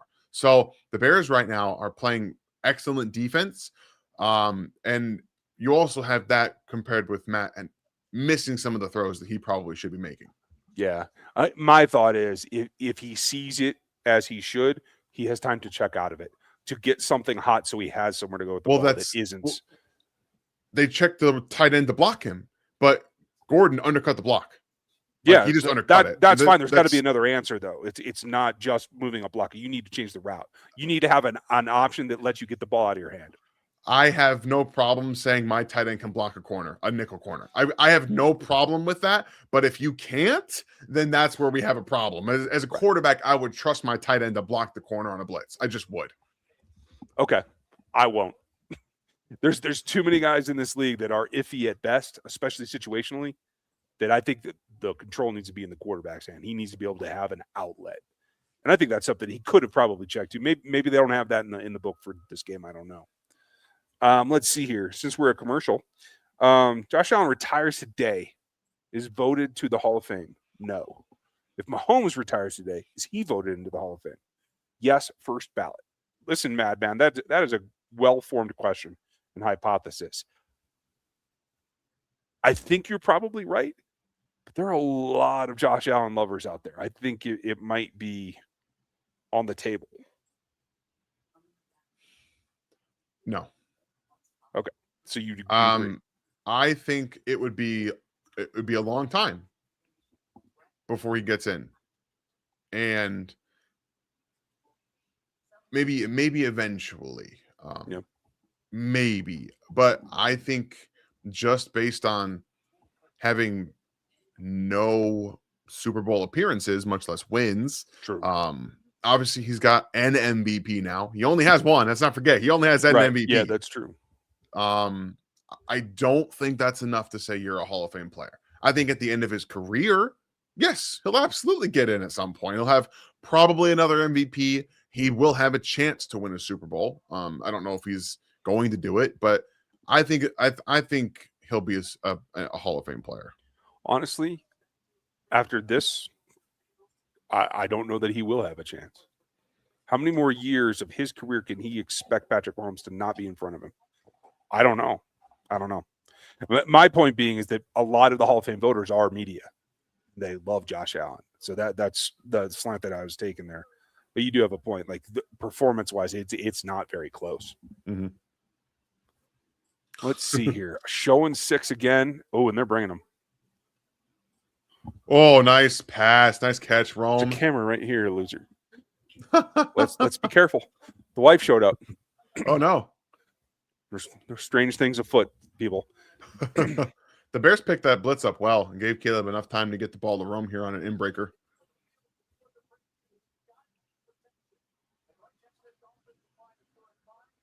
Nice catch, Rome. Dude, I like that kid. I just feel like they need to concentrate on him a little bit more. Yeah, he's also not fully healthy. Like he came back. That's true. He's just not fully healthy yet, but I loved Rome. Loved him. Oof. Joe Tooney winning the initial block. I don't think he's going to be able to sustain against some of these bigger kids when they slant inside, but man, the old man is holding his own. He's doing everything you could have asked. Everything you could have asked for this football game. Joe is playing with it. So, and it's a 7-7 game. I thought it'd be much higher scoring than this. Beyond blessed, real or fake fired, Dan? Enjoying watching football stress-free for the first time in a decade? So, that is a picture of Jamal Charles. On the TV to my left is a fireplace on Netflix. So you guys can see that is not what I wanted to do. You can see the reflection of the fire on Jamal Charles. So that's it was an unintended, like, cool thing that is currently happening with the Jamal Charles picture.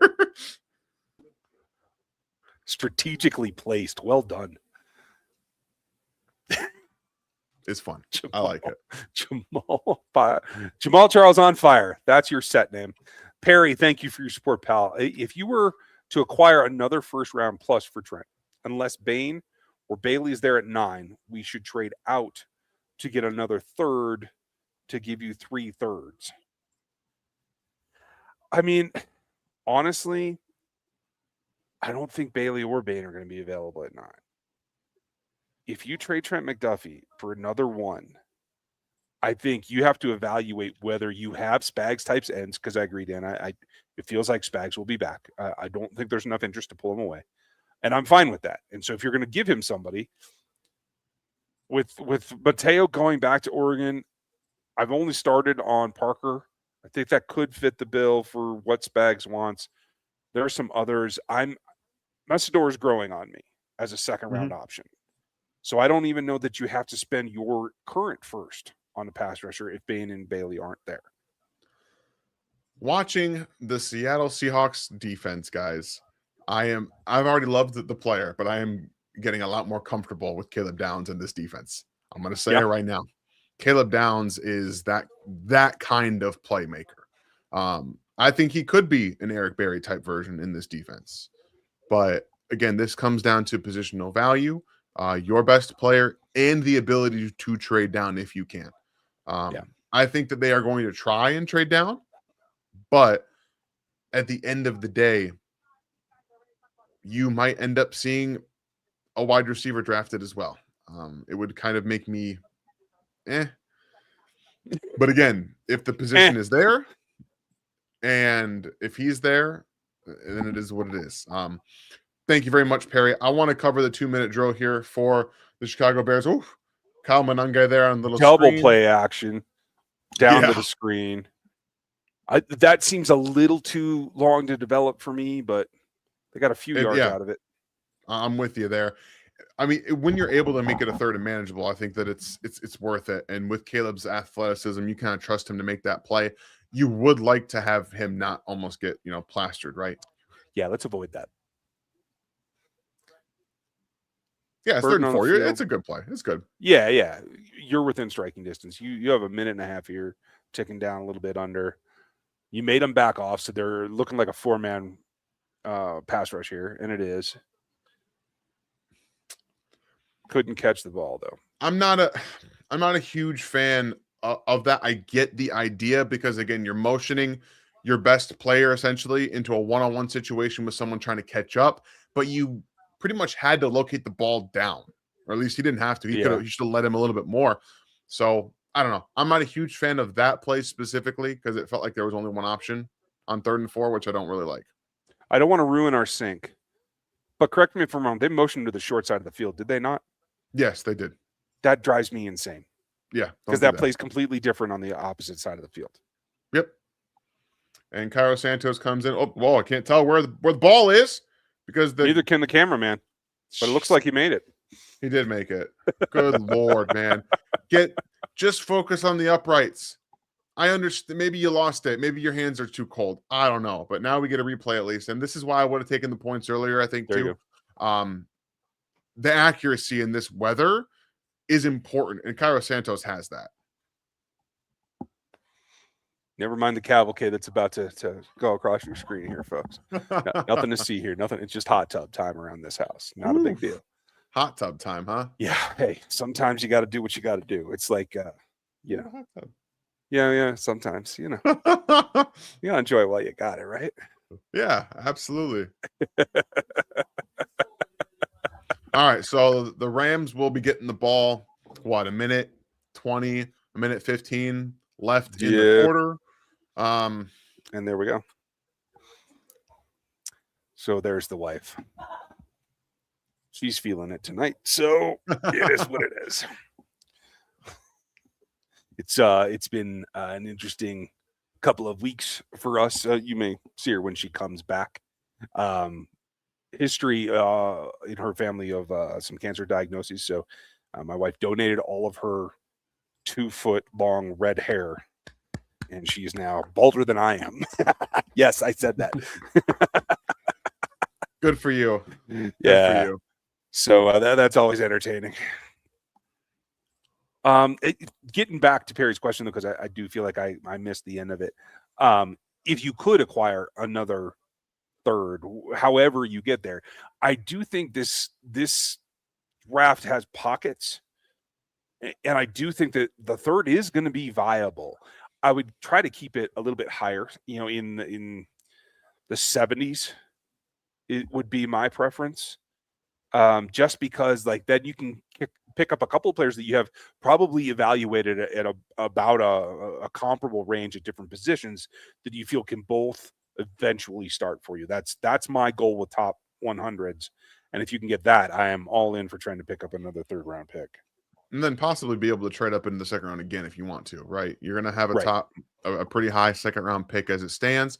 And if you have an extra third to play around with, or 2 extra thirds in this scenario, it looked like, you can probably try to trade back up into the second round with one or two of them. So that's always something that I think you can evaluate. And this corner class is excellent. Not just top end talent, in my opinion, really deep, lots of nickels, different sizes at corners. You have smaller guys that can play outside and inside. You've got tall, long corners. Like there's a lot of players in this class. Here we go with the kickoff. 1-9 remaining. Whew. Whittington with a bit of a comeback or a run back here, but he did get hit pretty hard. I like that kid, though. He's going to be a free agent next year, I think.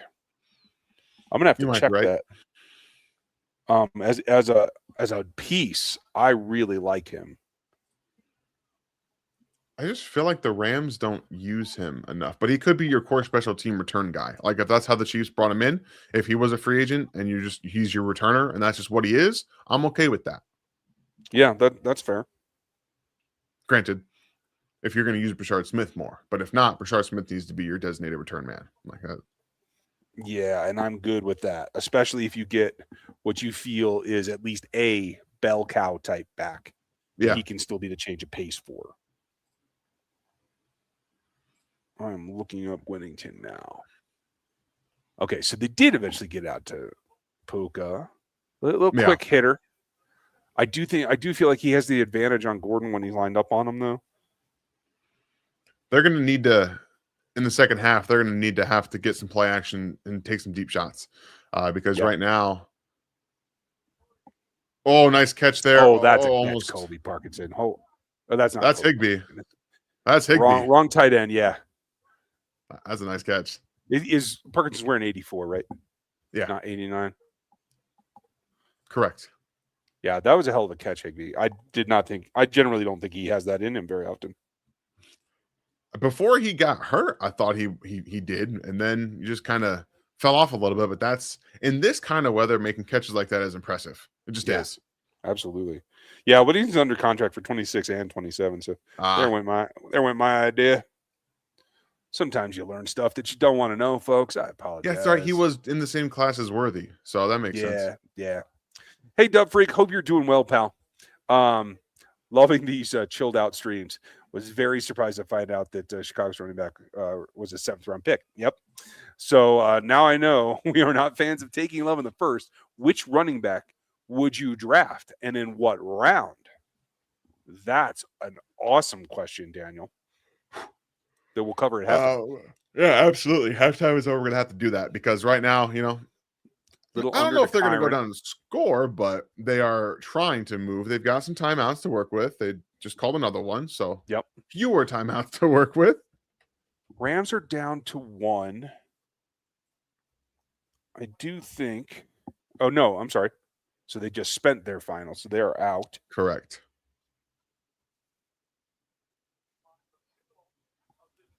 And given where they are, I mean, you can see there the Bears logo. Like they have an opportunity here. It should be at the 42, I believe. So they need for kicker what? You need 8 yards. Yeah, maybe to feel comfortable with that. That's what you're looking for. You're just trying to get in a position, right? Yeah. 2nd and 6. You got 2 plays here. 30 seconds. You're going to try to get up to the line as fast as you can. Obviously, you're going to want to get it out of bounds, but you can't always do that, especially in these situations. Right now to Puka. Oh, he had the gap.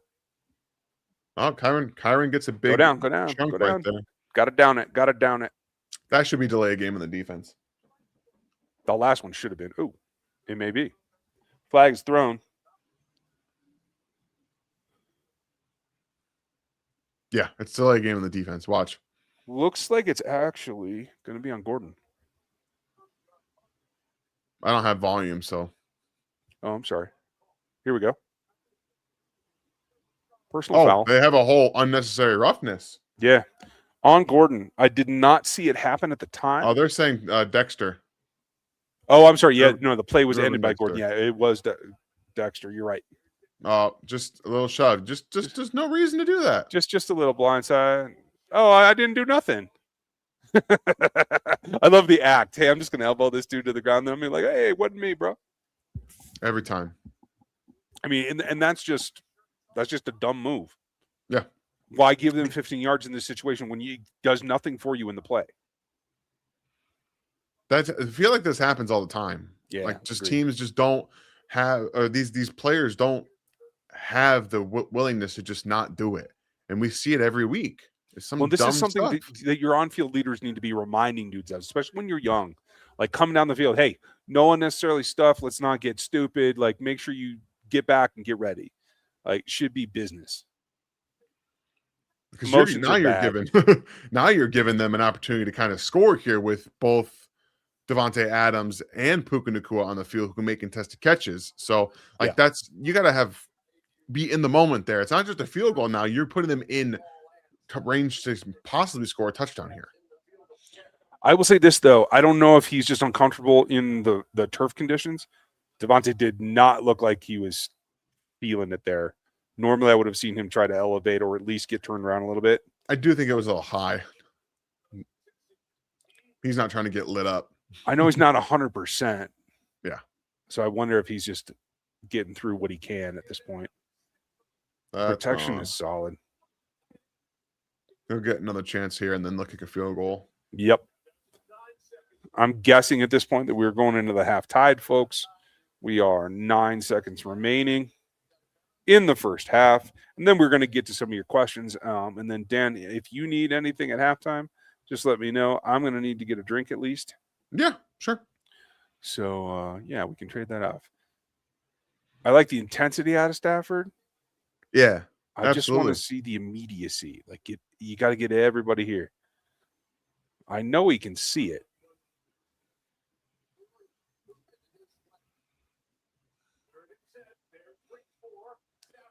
Yeah, that's not surprising. Again, don't even bother putting it at risk. You can't put it in the field of play for the most part. You can't let the time run out. So that's fine. You got to feel like this is a pretty easy kick for him. Let's not jinx it, but if I'm Matt Stafford, that makes a whole lot of sense. Yeah, absolutely. It's a tie game. Rams get the ball at halftime, so you take the points, get out of Dodge, you get the ball at half. Yeah.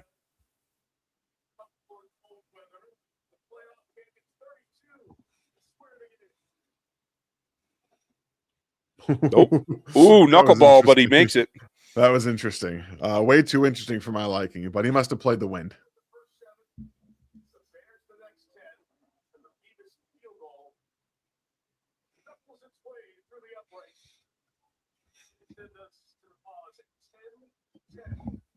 You can walk. It's all right.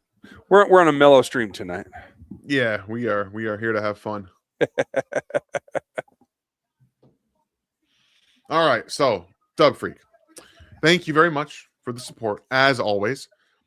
I'm going to throw a name out there because before he transferred to Oklahoma and got hurt, Jaden Ott at Cal was amazing. He was fantastic. And he is a junior. He will be at the Senior Bowl, 6 foot, 200 pounds. And if he can get fully back from that injury, I could see him maybe being a 4th round pick, maybe a 5th round pick. Again, the season wasn't great.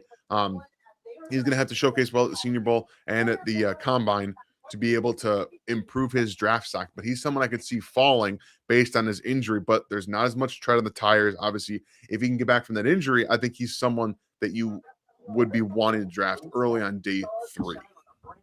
Okay. I like that. I'm kind of thinking the same area. And I am just double checking this because I believe it happened a couple days ago. Yes. Katron Allen officially accepted his Senior Bowl invite, so he will be down there as well. Another guy that I think is a day 3 prospect, but probably early. So do you see him as a guy that's going to break the top 100? I think he's going to go in the 3rd round. I think Okay. he can, especially because if he has a really good Senior Bowl, like he had the year, I think that will pull him into day 2. Gotcha. I have a question for you that we'll get back to after this. So there's 2 of our targets there, Dub Freak. Appreciate you. And we'll get back. We'll have more, I guarantee you. Dan especially. And I'll get there eventually as well. We got a couple other super chats here. Hey, Ryan and Dan, do you think that who do you think is the next Chiefs RB coach? Man. I really can't even answer this question. I have no idea who their options really even are.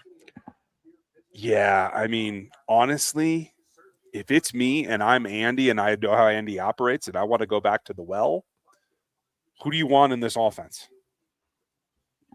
You want a guy that acts and runs like Darren Sproles. I'm going to get Darren Sproles. I'm calling him up. I don't know what you're doing, Darren, but I'm going to need you. I'm pretty sure he's a coach somewhere. Is he? Maybe in high school. I'll look. Yeah, okay.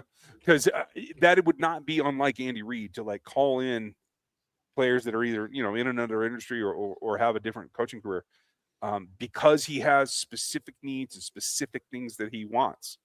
And honestly, has there ever been a better system, Andy Reid's system running back? If it isn't Jamal Charles, then it's Darren Sproles, right? Yeah. No, I think you're absolutely right. He is a personnel consultant for the Philadelphia Eagles. Oh, yeah. Go steal his ass. So go ask him. Yeah, right. See, that's the job I want. Personnel consultant. Yeah. Right. You don't even have to travel. You don't have to be on the road all year. That's exactly what I'm looking for. Listen, Howie, I'll replace Darren when he goes with Andy.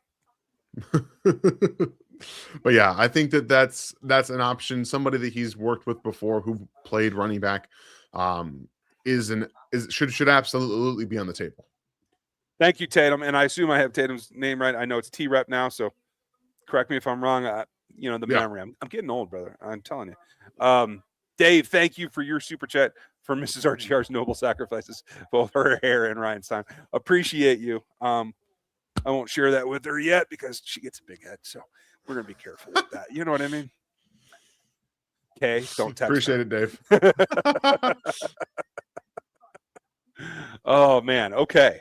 So when I look here, what I wanted to ask you about is, so I'm in a friend of a friend's postseason fantasy thing where you actually pick a starting lineup of players from the playoff pool and you can place one player a week. It's kind of a process. But the guy that knocked me out of, I think I was in 4th place, that just went off, that you have mentioned before is Kenneth Walker. Mhm. And do you think his performance last night puts him out of the free agent realm for the Kansas City Chiefs? They'd have to pay him. Like, we're talking about paying a running back because Kenneth Walker is showing everybody what he can do. This is what he's always been able to do, but he's kind of healthy, right? Yep, He's finally yep, healthy for the first yep. time. That contract year speaks when you're healthy, and I think that he's showing it.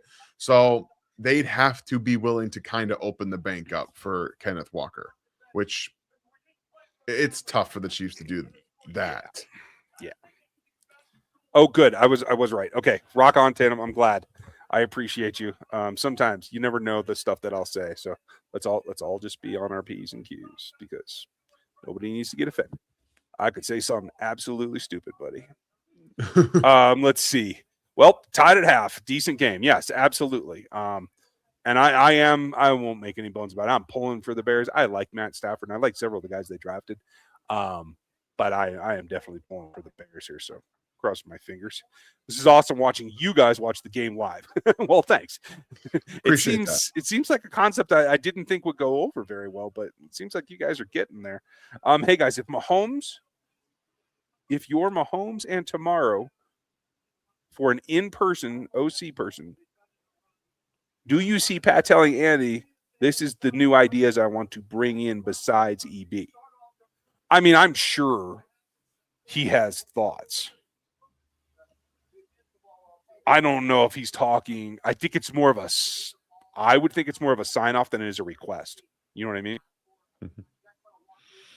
I mean, Patrick should be able to exercise power within the organization. I fully believe that he should have an input on everyone that gets hired, specifically to work with the offense. And he's basically said in that press conference that he had that he wants to see a little bit more ideas injected into the offense. Mm-hmm. And he said that openly. Yeah. So that's something that I'm very much interested to see what happens, because that would also lead me to believe that they've had conversations about that behind closed doors. Patrick isn't going to say something to undercut Andy in public. They've had conversations about this specific thing. I am 100% with you, and I'm really interested to see what that becomes, especially when my guess is there's no ideas in the run game. Yeah. And if there's one thing that all of our conjecture about Matt Nagy that I can tell you for sure is there's no creativity in the run game for Matt Nagy. That's not what he does. It's not what he's ever done. So I'm guessing that's one of the holes in what he's looking for. This is a great comment, and thank you, Chris, for that one. We appreciate you. Dirty, this is great. Deuce Staley, where is he now? I honestly don't know. He has a coaching background. He's been working. I thought he was with Carolina last time I looked. But, I mean, yeah, you're right. If it's not Darren Sproles, it's not Jamal Charles. It should be Deuce Staley. That's a great pickup that I had slipped my mind on. Yeah, he's the running backs coach for the Browns. For the Browns. Okay. So you'd have to make him associate or assistant offensive coordinator to hire him away. I will say this. I want to say the last time when he was still in Philly or in Carolina, Andy had a chance to hire him, and it did not happen. Now, I don't know if that was because EB was still here or what was going on, but I just do want to point that out. So there may be that Andy, maybe they don't see the same way on how to coach running backs. Do you think that they could attach, because they don't have, from my knowledge, a running game coordinator? Would being able to coordinate the run game be enough to get him away from Cleveland to come work with the Chiefs? That's a good question. By the rule of the NFL, it has to be an obvious promotion. And a coordinator of any kind, I think, would say that. But I don't know if the title is enough. It would have to be job responsibilities laid out as well. But it could be. That's a great question that I wish I had a better answer for. I know. I do too. Like I thought maybe you might. Yeah. Dub Freak, thanks, buddy. Would you guys do this for KC games in the future? Dan, we have talked about it. A lot of people have asked for it, and it's just hard for us. This is a lot of fun, but I've probably watched a third of the plays in any kind of forensic way that I normally would. So I'm not giving you the greatest content like I normally would of what's going on in this ballgame. That's the big thing, guys. Like, I appreciate that Cole can do this for every game that he does it for. Yeah. And there's a lot of value in that. But for us, what I most value is taking the notes in the game, watching every play, being able to analyze, and then we go live after the game to talk about those things. And that's what we do, right? And I don't want to change the way that we operate for the Chiefs games, because that's how it makes it easier for me also to watch the tape after. So I don't Right. have to Yeah. I don't have to watch the tape and then say, "Oh, I didn't see this play, so now I have to watch it over again multiple times." Yeah, like most of the time when I'm trying to show you guys or talk to you guys about specific things, it's because I took down the formation, the time the play was ran, and the result, and what I want to highlight. Typing all that and talking about at the same time might be difficult. Now, the only thing that I could say is we could maybe do an experiment in the preseason where we just do our normal thing and there happens to be a camera on and headset mic. I might be able to do that, but it wouldn't be like this. We wouldn't have this engagement. We wouldn't take questions. No. And I honestly don't know if I can talk and type at the same time in a coherent way. That's the problem. That's the thing, is it would have to be different. It's like you guys would just be watching us take notes. Like, I don't know. That does not seem like something that I would enjoy doing. I'm just going to tell you right now. Got you. Okay. So we'll see what we can experiment with the preseason. Maybe I'll try that. We'll just see how terribly boring it is to watch me type my notes. I don't know. Could be interesting. Appreciate this. Thank you, Isaac. Seeing us is one thing. Listening to us like this, hopefully, is still funny. I don't know. I'm happy somebody's getting a chuckle out of it, to tell you the truth. You guys think that this was the last chance for Allen to make the Super Bowl? I feel bad for him. I mean, let's be real. Are you surprised that McDermott is still in control of this team right now? I mean, there's a lot that has to happen still. I think he's going to get fired tomorrow. Do you? I believe it. Okay. I was told you guys last week that if they lost to the Jags, I thought he'd be fired. They probably still should have lost to the Jags. Like, I still think they probably should have lost that game. But Trevor threw a bad ball to someone who wasn't open. It got deflected and ended in an interception. I think they would have gone down and scored the game-winning field goal or the game-winning touchdown. I think they would have. And in this game, again, I know Josh Allen turned the ball over. I get all of that. They allowed the offense for the Broncos to score more than 30 points. And it's been that way in every single postseason. And if you are the defensive-minded head coach of a team and all you do is pretty much allow the offenses to average 30 points in your losses in the postseason, you have to change. This is year 8, right, for Sean McDermott in Buffalo. I believe so. It's got to be his time. He's got to be gone. I agree, and it's just too tough at this point to see once that change happens. Are they going to try to go young, new coordinator type? And does the defense continue to fall off? At that point, I don't even know how much more can you squeeze out of Josh and the weapons he has. I don't think there's a lot left there. So you have to get upside in not just a new leader, but in playmakers as well on the offensive side. Yeah. I think it makes it tough for Josh to keep up with Patrick. I know we just had a terribly down year.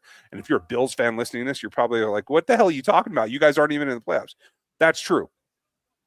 But we can see how to fix this, and we still have Mahomes. I don't know that Josh Allen is going to be able to ever beat Mahomes after this point.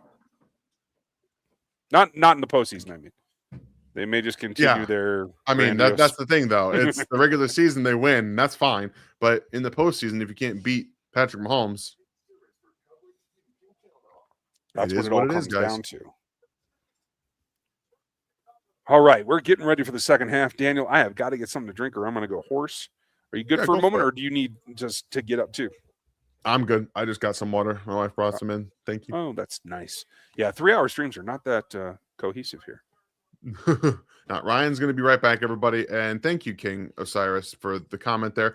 Everyone has their style, and the RGR rundown after a loss is really helpful, in my opinion. That's all we want. We want that to be helpful. We want you guys to have content that brings information, maybe makes you think a little bit, and hopefully you learn something. And at the end of the day, that's what I want to do with not just those, but film rooms. And that's what we want to build here at RGR. So appreciate you being here.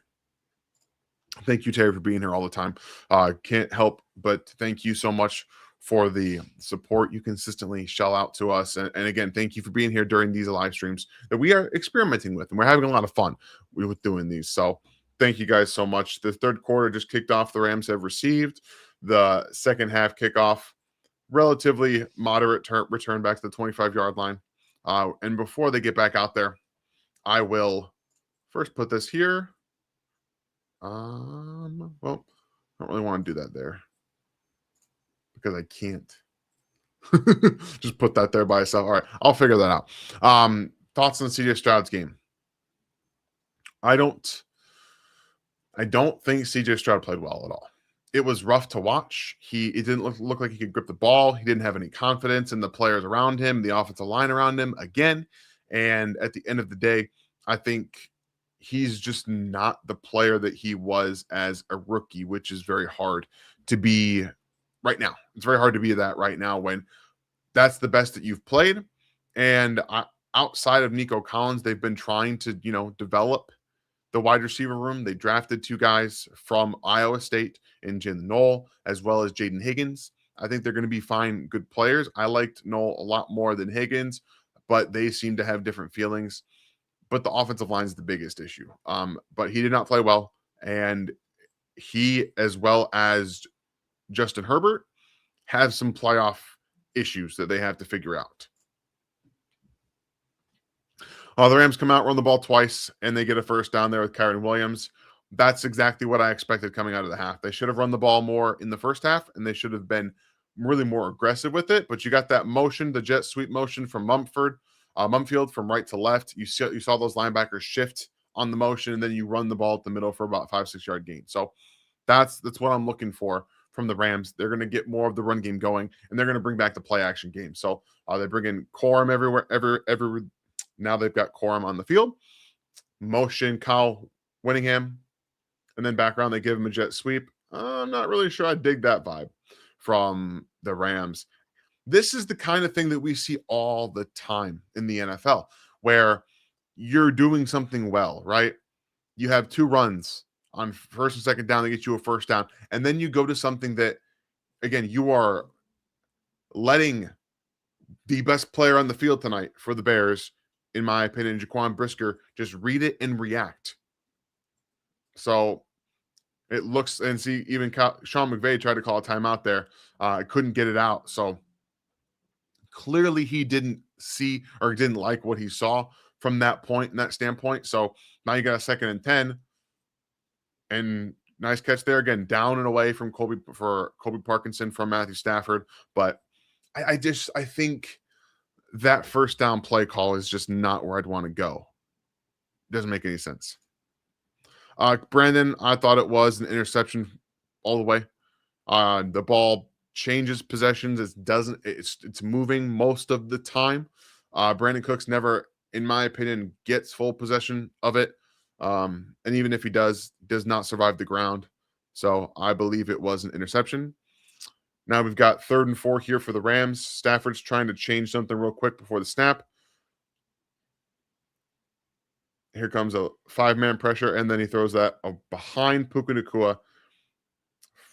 The Bears force a punt here. So again, nice job from the Bears and a poor first down play call from the Rams on that play, because I don't think that it made a lot of sense. And instead of getting maybe some yards there, you're now in a 3rd and 4 situation. You probably could have been in a first down after that 2nd down. But again, trying to get yards here. So I wasn't a big fan of that. Now we got the punt there. Thank you very much, Chris. Dan, if the Bears win or lose, does this game affect EB's stock to stay in Chicago? This is a big topic of conversation.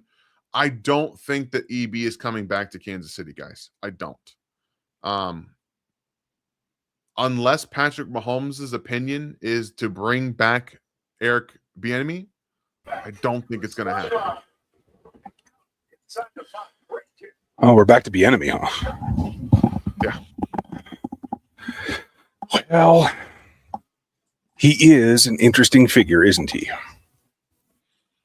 Kind of. Okay, got a couple in here we can go to. I just don't know where you go from there. I just don't know. Yeah. But if the Bears do win, yes, it impacts his stock to stay in Chicago because he has to stay another week. If he loses, if there's interest, then he can go. I mean, he has not been asked by anybody for an interview, and in between games, you can go interview. True. That is something you can do. So, and yes, Dirty Ryan did get louder. Oh, did I? Yeah. I apologize. I'll try to keep it to myself. Maybe I'm just excited. Maybe. I don't know. Do you agree with Aikman that the Texans should question whether they need to move on from Stroud? No, Aikman's an idiot. The Texans won 10 straight games. And CJ Stroud has been dealing with a bad offensive line his entire career in the NFL. No run game at all. Every now and then they have a good game, but I mean, last year they exceeded expectations with Joe Mixon. Their run game was not supposed to be as good as it was, but Mixon made splash plays happen. Too often they were behind the sticks. Too often they were getting negative plays, and that happened again this year. So they aren't giving him any help outside of, again, drafting receivers, which I think will eventually pay off. They have Nico Collins, but CJ Stroud, if you guys watched him at Ohio State against Michigan in that weather game, you knew this was going to happen. Yeah. He struggles in weather. Yep. He does. And that's just the thing about it. Does that mean that they need to move on from him? I don't know. I don't think that that's in the cards. I think Troy Aikman likes to think that he was just an all-around guy too. I don't think that's necessarily true either. So, before you throw the stones there, Troy, to answer our next question that I wanted to get to, not this one. Sorry, Steve, we'll come back to you. Nick, is Brisker a free agent? His contract is up. He was a second-round pick, so he doesn't have a fifth year. So it does look like he will be a free agent. I believe it will be UFA. I'm trying to check that now. Okay. Yes, he will be unrestricted. Yeah. So, yes, he'll hit the market. He's likely the top safety on that market. Yeah, he's making some money for himself, too. He's been fantastic this postseason. Yeah, he really, really has. Keep McDovey and trade George. Coverage is harder to find. It's also not the premium that it was. I think you saw it earlier today. Shutdown corners don't really exist. That was a hell of a grab. What a snag by DJ Moore. Wow. Wow. As I was saying, shutdown corners don't really exist anymore. Even Stingley today. I mean, and that's like, those guys were within 6 feet of him. 6 feet of each other, maybe. I mean, within his wingspan. That's crazy. That's an impressive catch. But again, even Stingley gave up plays today, right? So I don't know that you prioritize coverage over rush, but I'll say this too. I don't think you're going to get value for George Karlaftis on his current contract. Exactly. And that was the main reason why I didn't like extending George that right there. Yeah. Because if he gets better, all right, great. He's still being overpaid. And you can't trade him if you want to try to trade him. So it's not a terribly bad contract. It's just not a good one.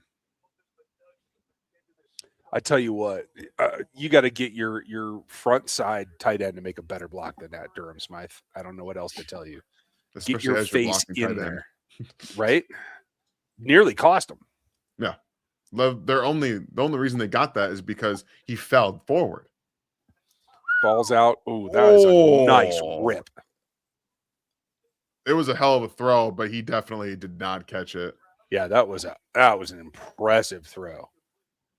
It does look like the snow has fallen off some. It's still there, but I don't think it's as bad as it was. But still, in these conditions, that is a hell of a rope that thing's on. I just think the wind is picking it up more. Oh, personally. God, he may have held that. Hold on. His elbow hits the ground. Oh, carry to the ground again. We're going back to this rule. It's like supposed to, he dropped it. It doesn't matter. Yeah. Completion. His butt hit first, though. See, that should be a catch. The ground shouldn't cause that fumble. I agree with you, but the rule says you got to survive the ground.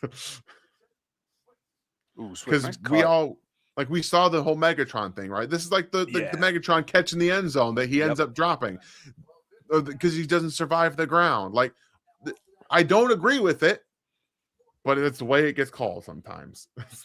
It's crazy. And my plea to the NFL, if you're listening, is I know you guys listen to everything that every channel puts out.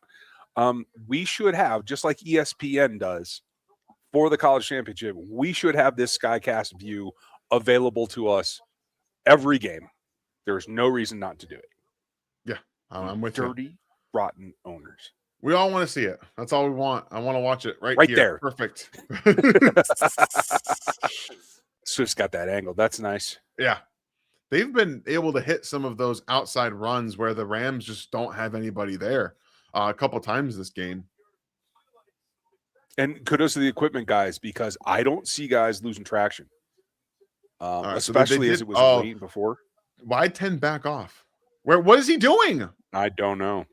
Does he know where he is? Evidently not. It's 3rd and 2. What was he doing? That was really bad from Josiah Stewart. Yeah, that really was bad. Not sure what his assignment was, but that was ugly. Oh, yeah. Another decent vision cut there. Didn't get you a huge game, but it turned a 1 yard into a 4 yard. It looked like they were trying to do like kind of a run stunt where you've got Stewart kind of knifing in underneath and controlling the tackle and have someone bring around, but they didn't get that person to kind of knife around. So yeah, I wonder what happened there.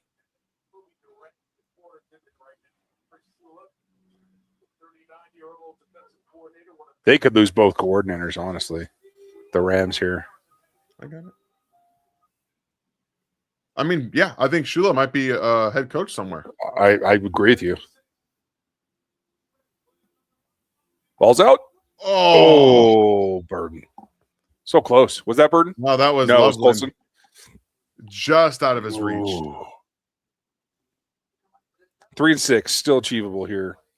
Yeah, man. If this is a different day, that's a completion. I mean, it's not going to fly on him.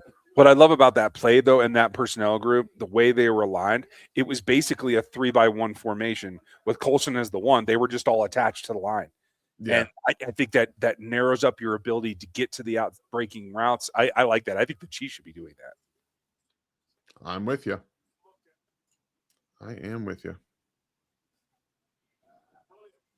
Oof. Ooh, come on, Rome. That was catchable, bud. I like me some Rome, but everyone's kind of dropping balls today. Yeah, it's catchable. It is true, but I mean, everyone's dropping them in this weather. We're halfway through the third quarter, and we're still at 10s, buddy. We might be due for overtime here if we're not careful. Hey, don't say that. Don't say that. Here we go. That looks like a decent kick to me. If you get your coverage down there, there you go. That's a good kick. Into the 23. That's not terrible. From Steve, is this roster reset for the Chiefs obstructing Andy and Veach's plans for building a team for the future? I don't necessarily think so, because it's not like they changed up their plan. They didn't run out and spend on a defensive tackle like Christian Wilkins, like we talked about for half the season. Yeah. They didn't really seem to overreact to me. So I feel like they were trying to ride out the storm is more my perception. What do you think? I'm honestly not sure, but I don't think it's obstructing any plan to build the team building for the future. It's just a road bump because they didn't expect this season to be as bad as it went. So if anything, it should help them fast track improvement for the team building going forward, because you're now seeing what happens when you don't get out in front of some things, when you think that you can just run it back with the same old crew every single year with the same plan every year and think you can get away with it. You can't. You have to adapt every year. You have to add more layers. You have to impress upon your players to improve on their own. not just within the scheme of the offense, but to work on their own game, to make sure they're running routes all the way through, make sure you're giving effort on every single play. Because if you watch the Houston Texans defense, if you watch the Seattle Seahawks defense, once one thing you see every single play, they are flying around. Effort is never in question. Agreed. And if you get that and you're able to get coached up, I think that's something that this team can use. Man, I just realized Cordell Flott's going to be the youngest cornerback in free agency that's available. He's the youngest one. Draft 2 of them. I'm like just kidding. That. Don't draft 2 of them. No, one's good. One's good. One's good. Thank you, Steven. Appreciate you. Chris, did you hear that yesterday's game, Collinsworth kept calling Allen Mahomes? I didn't. I didn't get to see the whole thing, but was that true? Yeah, he called him Mahomes multiple times. That's hilarious. Addicted. Do you think Kansas Bryce Foster would be a good fit for Casey as a late round or UDFA player? Ooh, I'd have to go find him, to tell you the truth. I was about to say, I've never heard of him. Sorry. I mean, I just in passing enough. Man, honestly, it didn't register that he was eligible or coming out, to tell you the truth. So I'm going to go dig him right now. If you want to take another one or just do what you want. Absolutely. All right, so Steven says, your message to all Eagles fans and Sirianni after their early exit in the playoffs. Be as sarcastic as you like. Oh, man. Oh, that is so lucky. They got a strip sack right there up the middle, super quick.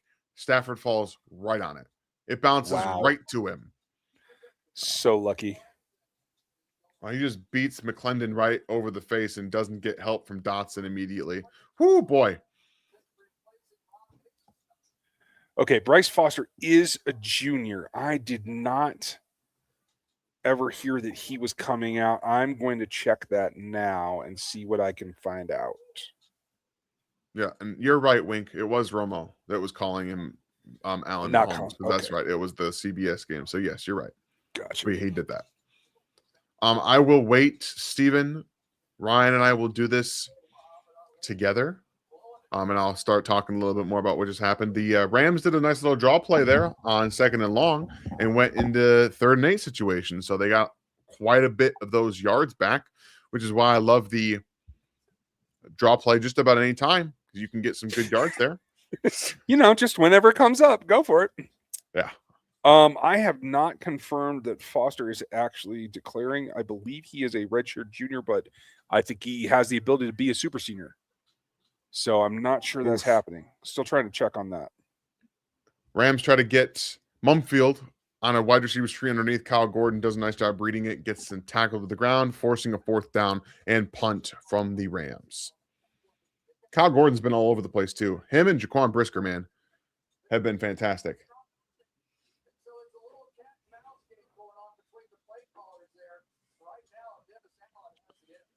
I think it was 2 seasons at KU, 3 seasons at Texas A&M, but I think that does overlap still, that ability. I'm not seeing that he's declared at this point. I do believe he has another year of eligibility. Specifically, do you think I know he's a sizable dude, and there's always conversation about guys who play center going out to tackle possibly or moving around. I believe he was a center both at Texas and at Kansas, so I don't know with Norzad and Hansen involved if that's somebody that they might bring in, but they certainly could. They're always looking for developmental offensive linemen. So, you know me, I want as many Jayhawks on the roster as I can get. So I'm all good for it. Of course. Now we're going to get back to Steven's question here as we have a punt from the Rams and into commercial break. All right. Your message, Ryan, to all Eagle fans and Nick Sirianni after their exit or early exit in the postseason this year. Be as sarcastic as you'd like. Oh, okay. See, I like Eagles fans. So my message would be, I heard a 10-year-old running this down on somebody's media service. I don't know who it was, but tell that kid to chill the F out. You should be on AJ's side. Sirianni's the problem, not AJ. That's what I would say. If you want to fix your chemistry problem, start with the guy in charge of the room. That's what I would do. And it's not sarcastic. From what I've also heard, I mean, we've seen it around. Nick Sirianni refuses to negatively talk to Jalen Hurts. Doesn't give him any constructive criticism. Doesn't call him out ever. So my message to Nick Sirianni is, how's it feel shit talking fans as you leave a stadium? This time you're leaving the stadium and they get to shit talk you. That's what I like to say to Nick Sirianni, because he is one of the worst people I've ever seen, not just in football as a head coach. He is the pettiest, littlest man I have ever seen. He makes me chuckle, and I agree with you. Oh, sorry, I should have come up with something more sarcastic, Steven. I didn't have it in me. It's all right. Oh, all right. What else we got? Because Hyundai is putting me to sleep over here. Yeah, I want to hear from Travis. In your opinion, what would the Chiefs need to do or not do in this offseason to frustrate you? Who we draft, who we sign, who we hire as coaches, etc. I love listening to you guys weekly. Thanks, guys. Well, thank you for being here every single week. If that's really what you do, Travis, we appreciate that so much, as well as the support from so many of you. I think for me, the most frustrating thing would be doing it all again in different ways, right? It's just a promotion from within to wide receiver coach and running backs coach. It's bringing back, or not, maybe not bringing back, but signing the same guys to defensive tackle, to having the exact same archetype, bringing back Eric Bieniemy. Like, that's what would frustrate me and make me mad this offseason. I think they lost the offensive quality control coach. Adazi, I believe, went to a college team. Like, I don't know if they have enough to promote from within anymore, to tell you the truth. The number one thing that will bother me is if they stand pat on their plan for Omar Lott. Yeah. Omar needs to get back to his play weight. He doesn't have to be a one tech. Let the man rush the passer. I think they ought to go find the best zero tech they can and draft him, because you won't have to spend a high draft pick on it, and let Omar be Omar. I do seriously think that you have to get to the point where you can shed in and out pass rushers versus run stoppers. And I do think you have to platoon that, because I think Omar needs to be on the field at his college play weight with Chris. That's what I think. Yeah, I'm with you. I also think you have to go find, build, manufacture, clone, whatever you have to do, a true center field safety. So your guys can go do what they're good at. I like that. Clone somebody if you have to. They are using the Bears are using a lot of motion with Colston Loveland right now. They just did a nice screen pass on second. Ooh, that was interesting. That arm angle. Just throw it away, Caleb. Just throw it away. The screen they had on 2nd and 6 where you motion Colston Loveland from right to left and he's blocking. I like that, because you typically see a 3-by-1 set and you have the blocks set on the left side of the 3-by set already, and you throw it out there using the motion to get somebody over there. One, it takes away that pursuit defender because he doesn't have an angle to get to the runner, and you add a blocker to that side. So I think that's fun. Yeah, I like that as well. Whew. That's a false start.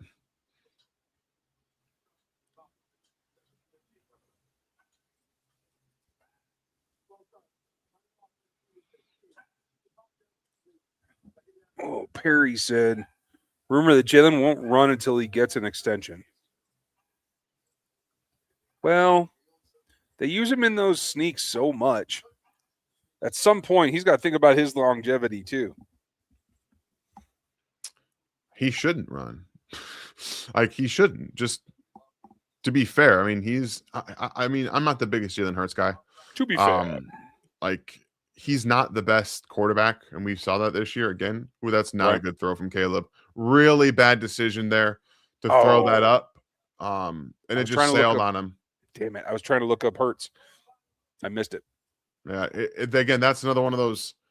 It just sails. It just kept flying, and then you just can't throw that football there.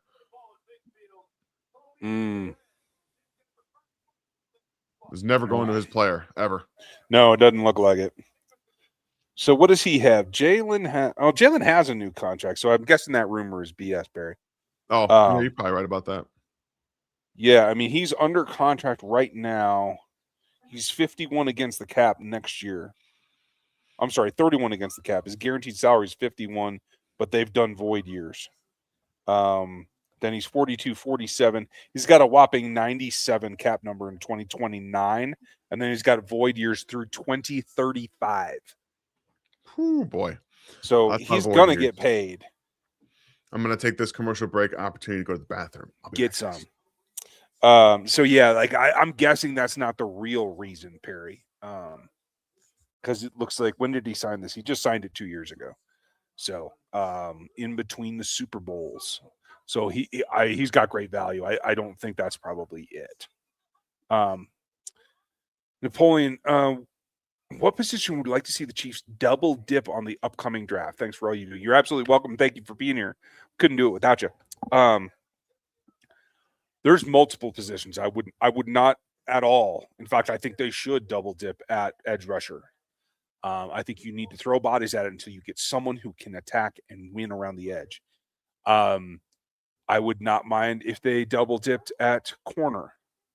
There is a scenario here where, especially if they address D-line in free agency, there is a scenario where you have number 9, number 40, and Jalen Moore is your only viable right tackle right now, because Issa just played all left, and hopefully he can become a swing, but can't bet all your things there.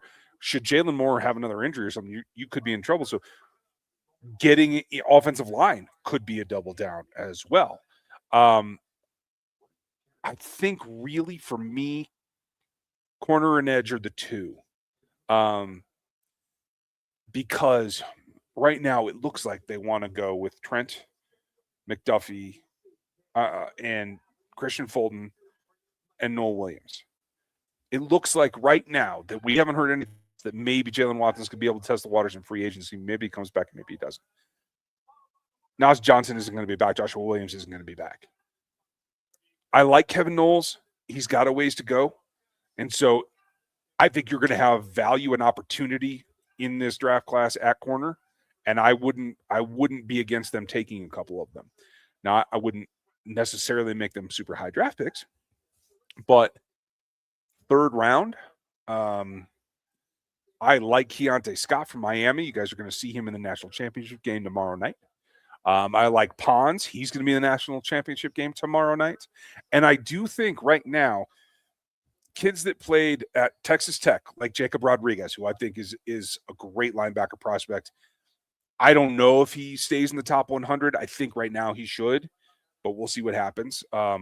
They have defensive linemen up and down, and now Stafford almost throwing another interception. I think you can look there. I think you should look at playoff teams that were in the playoff. I think you should look at their rosters and emphasize those, because I do think there is something to it. Now that there's a true playoff system in college football, I think you want to look into that. And so if you're going to double dip, I would make sure that you have somebody that made the college football playoff.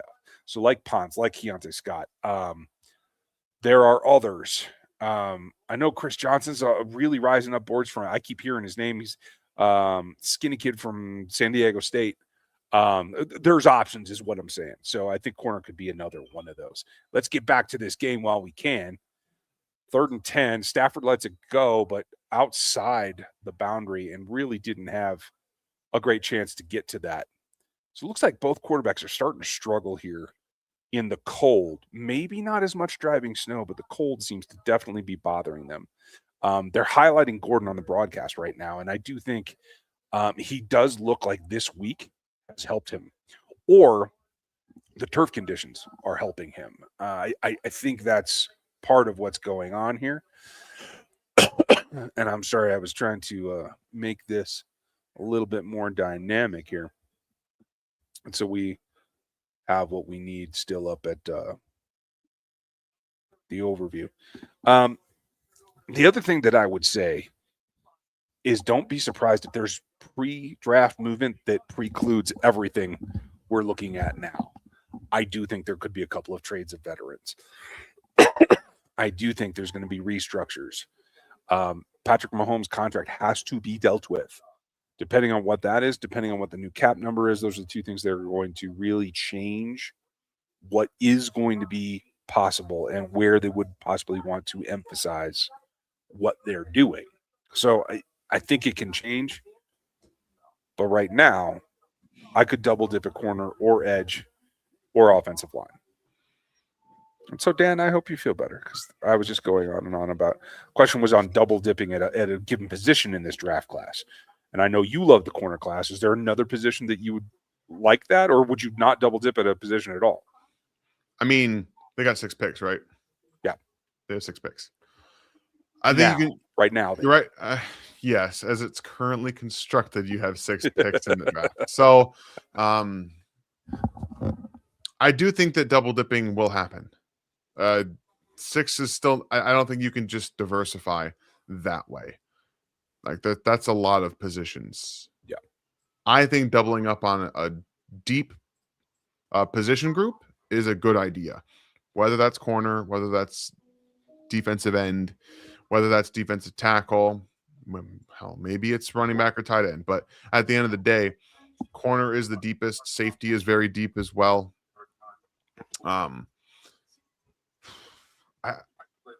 I think that the talent group for this draft specifically is on day 2. Day 2 is where you're going to make your money. It's typically where you do anyway. But the Chiefs, if they can find a way to get another top 100 pick, I think they'll be sitting pretty. Yeah, I agree. Got Perry's. Thank you, Napoleon. Appreciate you. Let's get back to Dub Freak again. Thanks, buddy. Nice to see you. Is there any interesting linebackers we could look at in the draft? Well, I mentioned Jacob Rodriguez. I like what he does. I think he's a good athlete. I think he could adapt to this system. I think what's Sonny's last name, Dan? Styles. I think Styles is going to be the headliner. There's going to be a lot of talk about him because I think people are going to want to project possibly a position change, all kinds of things. And I think that that's actually good for the Chiefs because I think it gives a little bit of camouflage and keeps the spotlight off some other prospects that are going to be pretty decent at the linebacker group. Yeah, I'm with you. Again, haven't watched a ton of linebackers, guys. Doing what I can to get eyes on some of these players. We'll be doing some breakdowns on linebackers probably on day 2. For day 2, excuse me, not on day 2, but for day 2 as well. We'll see what happens. I don't know much about this group. I do know that there are a couple of top-rated linebackers with grades from our guy Matt Holder over at Bleacher Report. He has 2 first-round grades. CJ Allen out of Georgia has a high second-round grade from him as well. So there's a lot. It looks like there's more top-graded guys than I would have expected. Yeah. Where does he have Rodriguez? Let's see. Jacob Rodriguez he has as a 4th-round player. 4th, okay. Redshirt senior, he's 6'1", 235. I think that he said that he was not as good in coverage and stacking and shedding as he would have liked. Yeah, that's fair. I've only seen him as a factor of one live game and watching the edges and the D linemen. So I've seen him make some plays that I thought he might not be capable of, and so he surprised me a couple of times. Mm-hmm. I do like what he does. He may just get overpowered specifically by guards in the league, but he's got to learn to detach a little bit better. I do like his leadership skills. Here's Caleb. 3 yards to go. Got it. Nice little move to the running back. Manangai? Yeah. You saw him almost want to step up in the pocket there. Yeah. And then he was like, wait, no. I have the athleticism to beat these guys out to the right. And finds Kyle Manangai there. Woo! That was a nice route from Manangai too. Shook him hard. Worked on him. Yep. Chiefs Knicks. First of all, thank you very much, Doug Freak.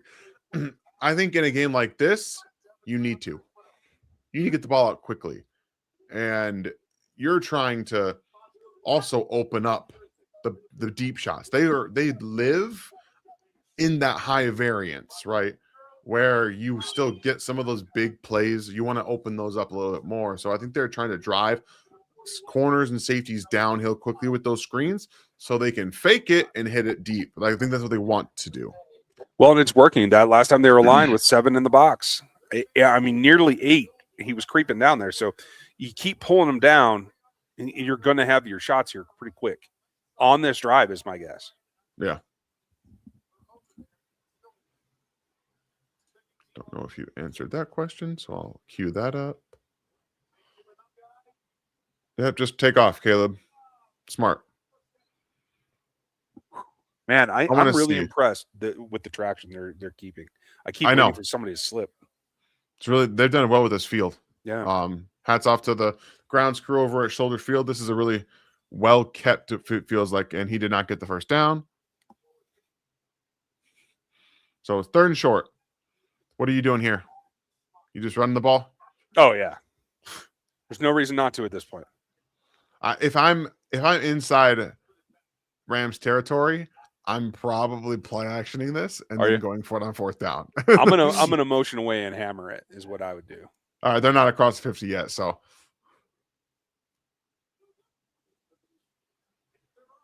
oof. And they did not. They lost yards. Ooh. They ran at Jared Verse. That was a mistake. Yeah. You got to punt now. They'll take this to the 4th quarter. So that's exactly what I was talking about. So they motioned to the strength that they were going to. I would have cut it back against the grain because you can just get linebackers just, even though it's not their assignment, you can get guys to at least lean just with some motion. That's what I think the good offenses, the good run games typically do is they motion away. Like at least they mix it up a little bit because you do try to get those linebackers moving the opposite way. And you can also catch the eyes of the defensive ends too. Like, so maybe Verse isn't there or he goes to the inside just a little bit and it gives Joe Tooney a better angle at getting a block on him. But it's tough. I mean, we get to watch this stuff. We don't actually go out there and do it. Right.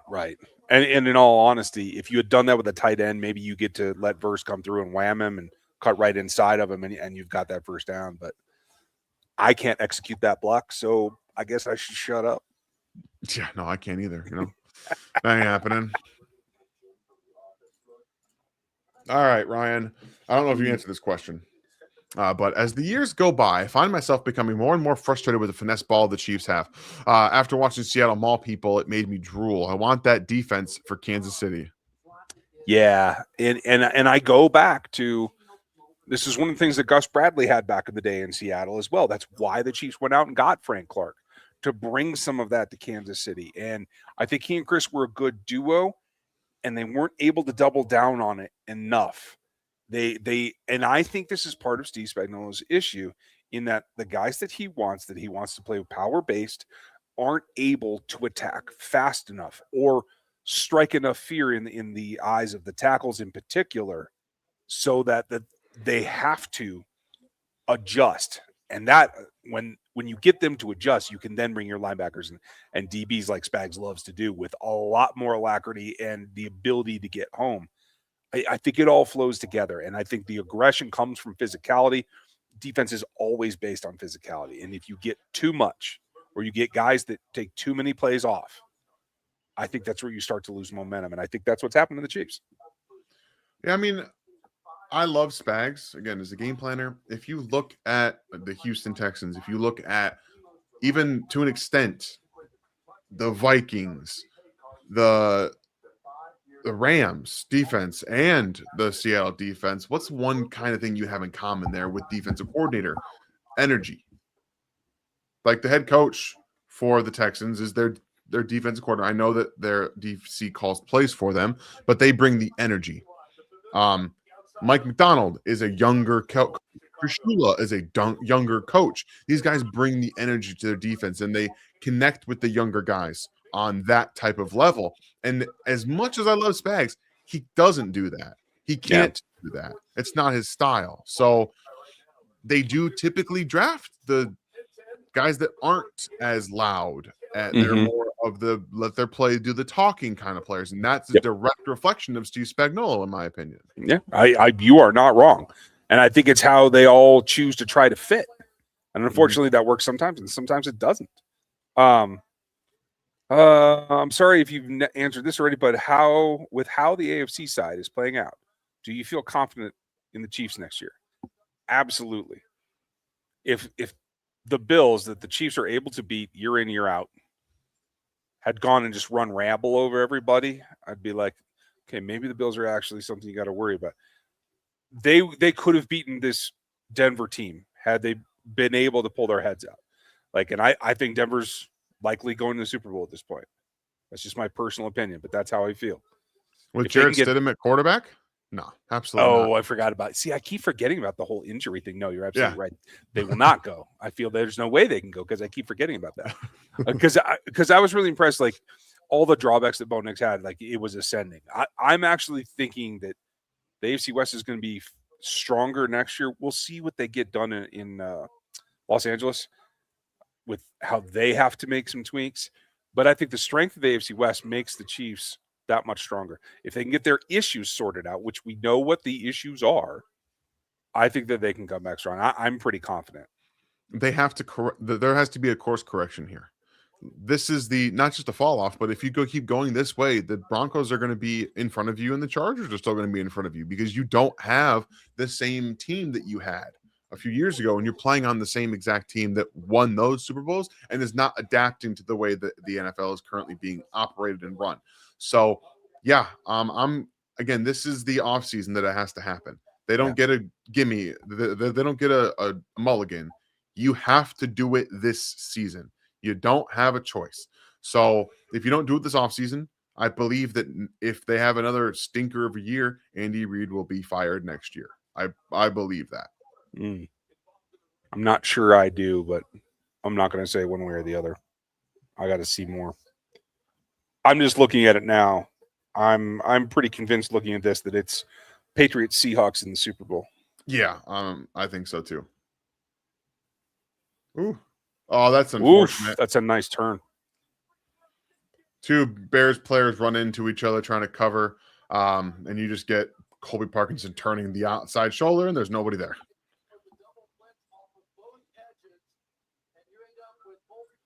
No, it's DB.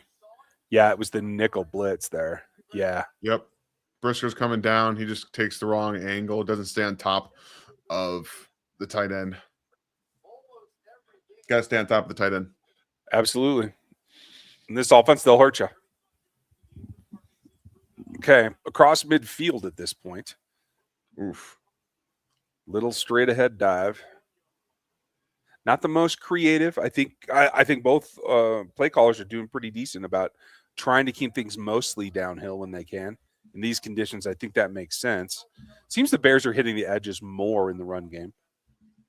Yeah, they're able to get those bounces outside there.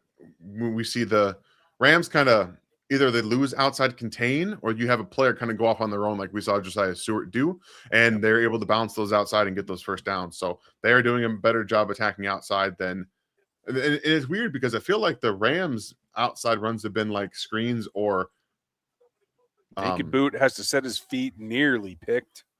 Yeah. They've done some like jet sweep stuff. Just run outside. They also don't have the speed to get there. So that's as well. Like I like Corum, I like Kyron Williams. They are not outside zone runners. This is a duo predominant team. So that makes sense. Hit it and go. Yeah, and just look at the coverage. I don't think the Bears understand what they're fighting against. And they're not necessarily relying on individual plays like that to break up passes, but I think they're getting a good mixture here. Now they're showing 7 possibly. Oof. Double DBs. Too much space. Yep. And this is what a veteran quarterback should be doing. This is what I talked about Caleb before. When you can recognize the blitz, you have to run to the replacement right then. That's where the hot is. You got to get it out. Boom. And that's the thing is you're dropping someone off the line of scrimmage into a space in the middle of the field with someone playing off on the opposite side. That's too easy for Matthew Stafford to see. It's just too easy, especially over Puka Nacua. Little touch ball. Yeah, it's just Brisker's just covered. Just got him. Yeah, I don't think he even saw the ball, to be honest with you. No. I've been really impressed with Jaquan Brisker in this football game. Yeah, I mean, last week as well.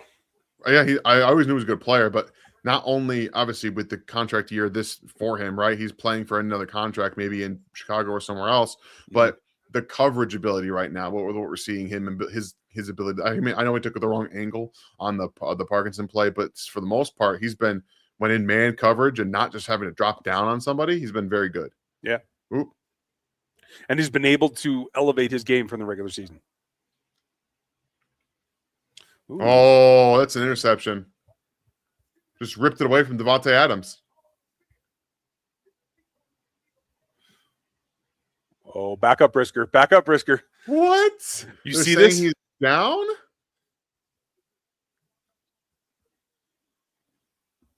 Oh, man. Here we go. Let's see this. There it is. We can have another argument here, Daniel. Let's see. Again, this is... Okay, possession, clearly. Knees down. This is the same thing. There we go. It is the same thing, but again, he is down by contact. So this one he clearly has possession at least. Yes, like, you are I can absolutely confirm right. he has possession here. Yes, you are absolutely right. But yes, it is the same thing. That is at least Devontae had the ball for like a couple of seconds. Yeah, possession. It's not just a question. Bang bang, right? Yeah. So I'm okay with this one being called a catch because you could clearly see that Devontae Adams has the ball. I didn't think we'd actually get to have another argument, so hey, that's nice. I can't believe this nearly happened twice in the same postseason. I know, much right? less the same weekend. It's crazy. They got to get these calls sorted out. That's all right. That's so funny, man. That's just so funny. The play? Yeah, like it's just funny that it's close enough that it's like, really, why do we have to see that? Oh, maybe I like you see what Whittington does there. Yeah, he just kind of as he sees the blitz come off. I want to go back to it. I'll go back later. I didn't see a signal from Stafford. I thought Whittington adjusted based on the blitz look himself. I think that he was just supposed to outside and contain there. He's just or backside contain. I think that's just his job on that play. So he just noticed the blitz and just said, "Yeah, I'll make sure you can't track this down from the backside." Yeah, but he had to move pre-snap. Like that could have, if there was no motion on, he could have been illegal procedure. Yeah. Ooh, Kyron just undercutting a couple of tackles there. The advantage of a small back, right? I mean, theoretically, that's what Clyde was supposed to be. I know. I never felt Clyde had the pop that Kyron does. I was concerned about Kyron's size when he came out. But Sean's got a type, bro. Yeah, he does. Him and Quorum are very similar. Yeah. Dang. Tyreek Stevenson just says no. And I don't generally think he's that good. I mean, he's guarding a smaller player in Mumfield. Like he was never open. I'm not sure why he threw the ball, personally. But what do you got here, LA? If Clyde did not have the PTSD, I think he would have been a good running back. Yeah, I think you're probably right. 4th and 1. Oh, I don't know. I'm probably taking the field goal here. I know I'm going to Whittington again. It looks like they might send Gordon again. No. Nope. Oh, they got it. Oh, wow, that's risky. It is risky. I don't like the call. In a game like this, I'm probably taking the field goal, personally. But I said it before. I'm not usually somebody that is for taking the points in situations like that. If it's a 4th and 1, I'm probably going for it. And again, with your defense playing the way that it has, I'm okay with the call. And there's a touchdown. Yep. Again, this is the offense giving it what it wants the defense to see, pulling them down, pulling them inside with all those duo runs and the interior stuff. And then boom, when you need it, being able to hit it outside. And Puka, kudos to him. He didn't get in the way much, but he occupied him enough. It's all about that intention, right? If you can just tell the defense that you're taking this to a B gap, and then you have the quickness to bounce it outside. It's in the red zone. That's all it takes. You're not trying to bust off a 20-yard run. You're trying to get 5 yards. All you need to do is sell that B gap and bounce it, and that's exactly what they did. They look good doing it too. Now it's Caleb's turn. I need primetime Caleb here, people. Yep, absolutely. Well, we will be in this mode for the remainder of the 4th quarter, where we probably talk more about the game, then answer questions and do what we can in the meantime. But so Bumpa asks, is Verse Spags' dream edge? Probably. I You think think if so? he was there, he would have loved to draft Jared Verse. I feel like Versus game has evolved. I think he is more power based now than he was in college. I So thought I he don't. was still ragdolling guys in college, though. He So, like, no, like he had the strength differential, but I think he still tried to use his first step to get the advantage. I don't see that as much now. So I wonder if Spags would have been that high on him, to be honest. I think he wants bigger, heavier guys. What is he? In college, he came out at like what, 245, 250, something like that, right? I don't think so. I think he was 260. Oh, was he? Okay. I think so. I'm gonna look. Generally, Spags is looking for like that 275, 280 type guy at edge. So I would hope that he's close, but I think versus as a free agent, Oh, as a you're guy right. who's 254. yeah, okay. Um, I feel like he's evolved into it. So as a second contract guy, I think he would fit the mold very well. But He ain't leaving no, Los Angeles. why He would ain't you? doing No, you got it, Kush. it. I think stylistically, Bumpa, yeah, but body type wise, maybe not. Want to hear from Coach Dub? What do you guys think of the Chiefs trading McDuffie and Karlaftis to the Bills for Ed Oliver and a first round pick? I don't think the Bills would do it, but also about the Bills possibly pursuing Mike Tomlin. I don't think Mike Tomlin wants to coach this year. No, I I don't. thought he had said that he is absolutely not. Is what I had read. And not only is that a possibility, they'd have to trade for him. He's controlled. You're talking about trading two guys here for a first round pick and out all of it from the Bills. They would have to then trade multiple or a first round pick in the future to get Mike Tomlin from the Steelers. So that's out of the question.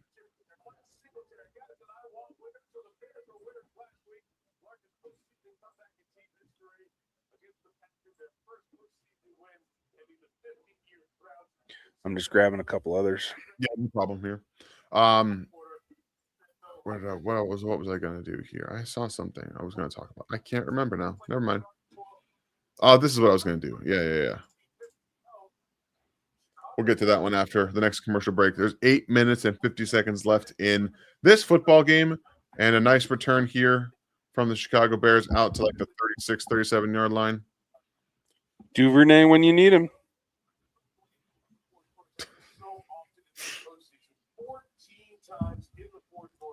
I'm not a huge niche special teams guy myself. No, I get you. I had always hoped he turned into a slot type guy, but it just never really seemed to materialize.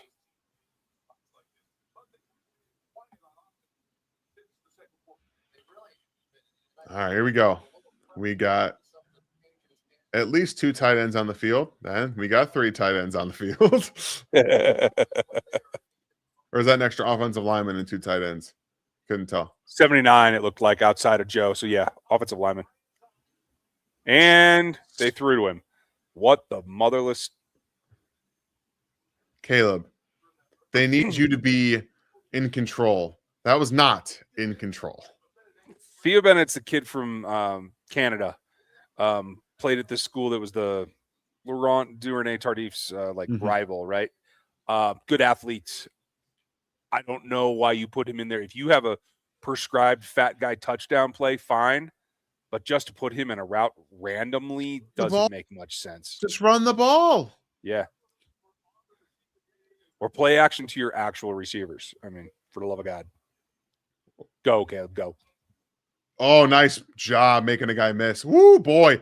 Oh, that's a big play. Yeah, that's what Caleb big. Williams can give you. He made that guy miss. He's such a better athlete than people give him credit for. He really is. Honestly, the similarities between him and Patrick are so much in their ability to not just move around the pocket, but to break it and do things like this. I don't think he gets enough credit. Patrick can't do that. He can't.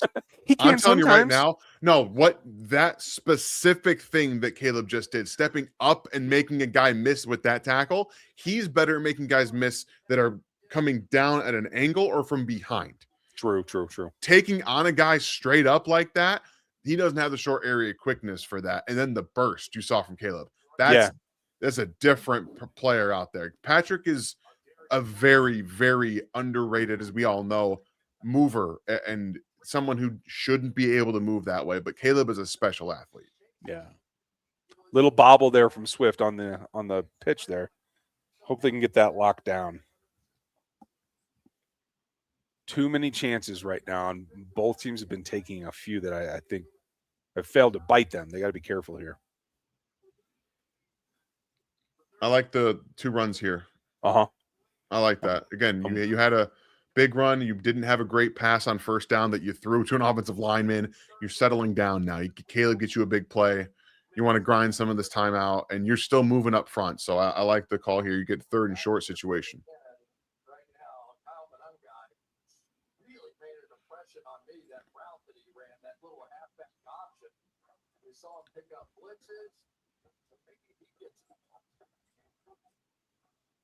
I know we had a comment in here someone saying that Kyle Monungai's first year, Isaiah Pacheco, completely different player. I see him very differently as well. He got that first down. I think so too. We'll see what they're gonna mark him at a first down there. FLTB, you're absolutely right. The playoffs have been very good this year, and I think it's because there's no overwhelming superpower like the Chiefs have been in the last couple of years. It's tight games. And yet it very well could still be 1-2 versus 1-2. You know what I mean? Could be. It very well could be. Stafford versus Donald's Darnold. match isn't ironic. Oh, Darnold. Okay, yeah. Yeah, I mean, it certainly is. The storylines are just, and I'm not one that like watches ball like that. Again, that's so late on that. I don't like that pass. It feels like they only had 2 guys out in the route. I obviously didn't get to see it, but it felt like there was only 2 guys out in the route. I agree. What I was trying to say in the previous comment was I don't like setting up ball games based on storylines, but they are intriguing when the quarterbacks happen to be those 2 guys. I guess I just don't know why it's ironic. Just because Darnold could have been washed out of the league at one point, and Stafford was the golden child, right? Like, to have them now competing against each other, if that happens, that would be interesting. Okay, protection is starting to get pushed around a little bit. And that was, again, just a sailed football. Maybe it was out of the end zone on purpose. I don't know, but that didn't look like a confident throw. And why did they get away from the run? Left guard got backed right into his lap, and I agree with you. Why get away from the run? And I think that forced him to not follow through. I don't know. Unfortunately, you need to stop after this if you only get a field goal. So, like, this is a situation where you probably should have run the ball on first down. Yeah. Oh, geez. See if you can convert. Oh, it sailed on him. Nice catch. Rome. That's absolutely a catch from Rome. Fantastic. Oh, yeah. It is not a question. They have been hitting those sail routes. Oh, what's the flag? As long as it ain't OPI, we're good. Oh, roughing the passer. Whoo, boy. Cheating. They've been hitting these sail routes like nobody's business in the playoffs. They did it against the Packers last week, and they're doing it again right now. They did multiple times in this game. Interesting he took that inside release, too, to get there. He got pushed. Yeah, he got pushed inside, too. On a field like that, though, that rounded off route, that's – and it is also, like, in front of the player, right? Like you said, they do want to trigger downhill. That's they're getting them when they need them. Now settle down. Run the ball. Now run the ball, yeah. I'd like to see a counter here. Give him a look and get him over rotating. Run to the far side for the love of God, please. All right, we got to check here as they bring 53 down to the line of scrimmage. We'll see what they go to. Toss. Yes. Looked like Swift wasn't going to get much there because he stopped. He was like, I don't know where to go. Little stutter. Maybe he's just trying not to slip out. Maybe. I also didn't see his eyes click back to the right until he's fully stopped. So maybe he was, like you said, trying to get his footing, make sure he got the hole properly. Now, I like what you said before. I'd run again. Yep. This is one of those situations where not only can you probably don't want to stop the clock, even if you don't get the touchdown, the clock keeps moving and you're still in a 3rd and short situation, right? Got all your tight ends left. I'd still run that direction. Yeah, I agree with you. I don't know why they ran to the short side. No, the weak side, excuse me. That doesn't make a whole lot of sense in that No, situation. it's too easy to have a leverage advantage out there on the edge. That's where I like to see a wind back. Motion to the right and then wind it back to the left, right? So you get that intention to the right and then it comes back to the left. That's where I like to see that. It's the same scenario with the counter, yeah, that you get that crossbuck move. I think that makes a difference. Okay, so now they're going totally 13 personnel pairs. Set with a big grouping. Rome Odunze, 3 tight ends. Rome on the line too. Oh, really bad decision from DeAndre Swift. Really bad decision. Don't leave your feet. You pretty much have to go for this too, right? I think you have to. Have to go for winding down the clock, man. You got to. You leave your feet, all momentum stops, buddy. Yep. I mean, he literally jumped up rather than out. He had to clear that guy. And that's not an optimal decision here. And back to what we just talked about. If you're going to run the ball and for third down, I have no issue with it, but you have to go forward.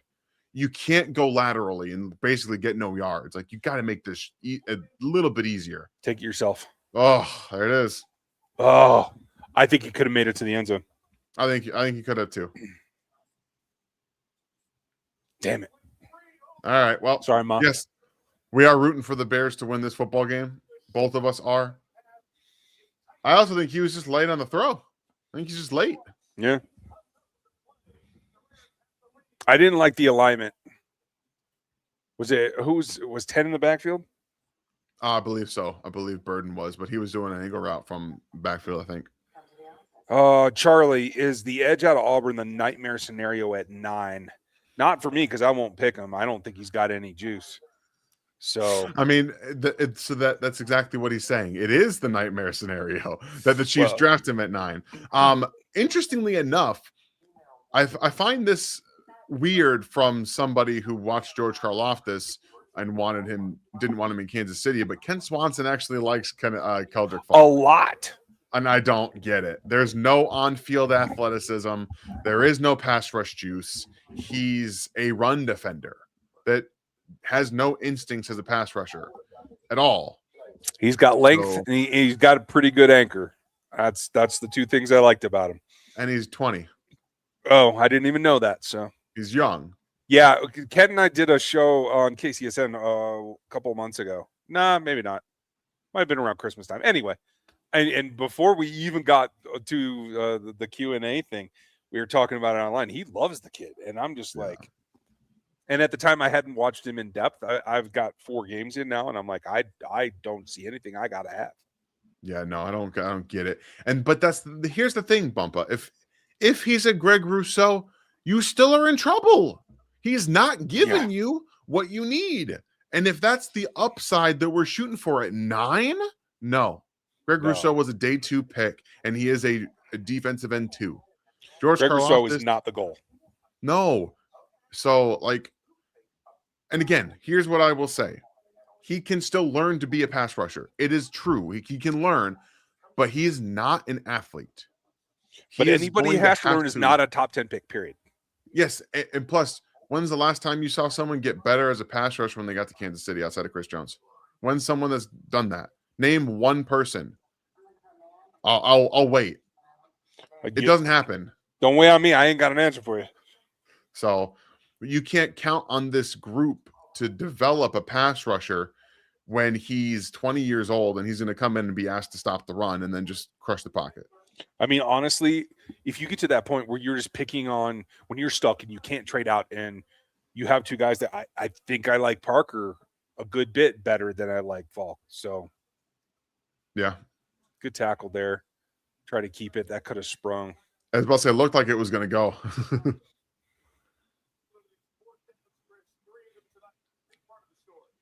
You got time. You just got to get a stop here, defense. And sorry if any of you guys are leaning towards the Rams. Honestly, I'm not going to be mad if the Bears lose this game. Like, I'm rooting for the Bears because they've been pretty awful for a very long time. And they finally got the head coach. They've got what I believe to be the quarterback. And it would be cool to watch them to win this game. Mama was a Bears fan. That's all I know.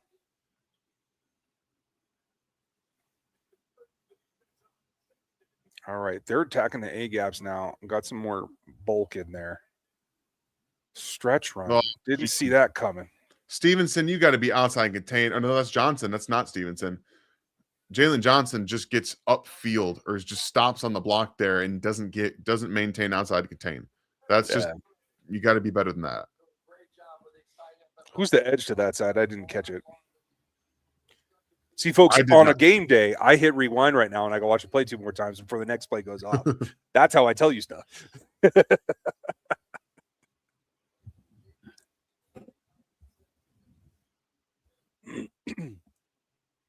Here we go. Oh, there nice job. Nice play. That's Kevin Byard, isn't it? I think so. Jeez. 31, right?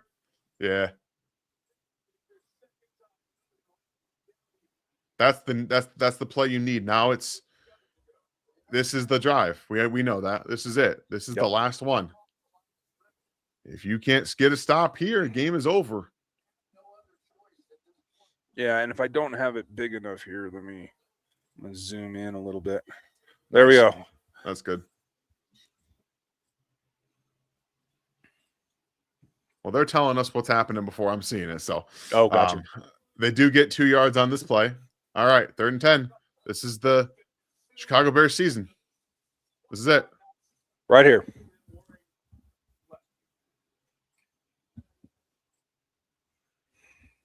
I know that the main thing for them this game has been to kind of bring pressure, right?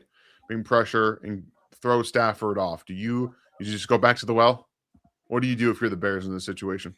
If I do, it's only with a single player and it's not a DB. I mean, what I'm concerned is getting overextended on a run fit that allows them to pop. But I'm not going to compromise my coverage right here. And whoever I bring, it's not Brisker. I need him out there. I mean, Gordon's been a pretty good blitzer today. I might get him. I might bring him off the edge. True. Drop defensive tackle or something in and just try to simulate pressure that way. And Devontae's been quiet. Don't let him go, Kyler. Kyler Gordon, Devontae Adams right now. They ran the ball. Wow, that is – I did not expect that. All right. The Bears will have a shot with one timeout. Telling me there's a chance. Do you think they go for the win or the tie? You think Ben Johnson's going to go for 2 if they get a touchdown? I know this is like way down the line, but it's not Green Bay, but I think Ben Johnson goes for it. I think you're right. Just because of everything we've seen this postseason with him going for it on 4th down in his own 30-yard line. Right. But F it, let's win.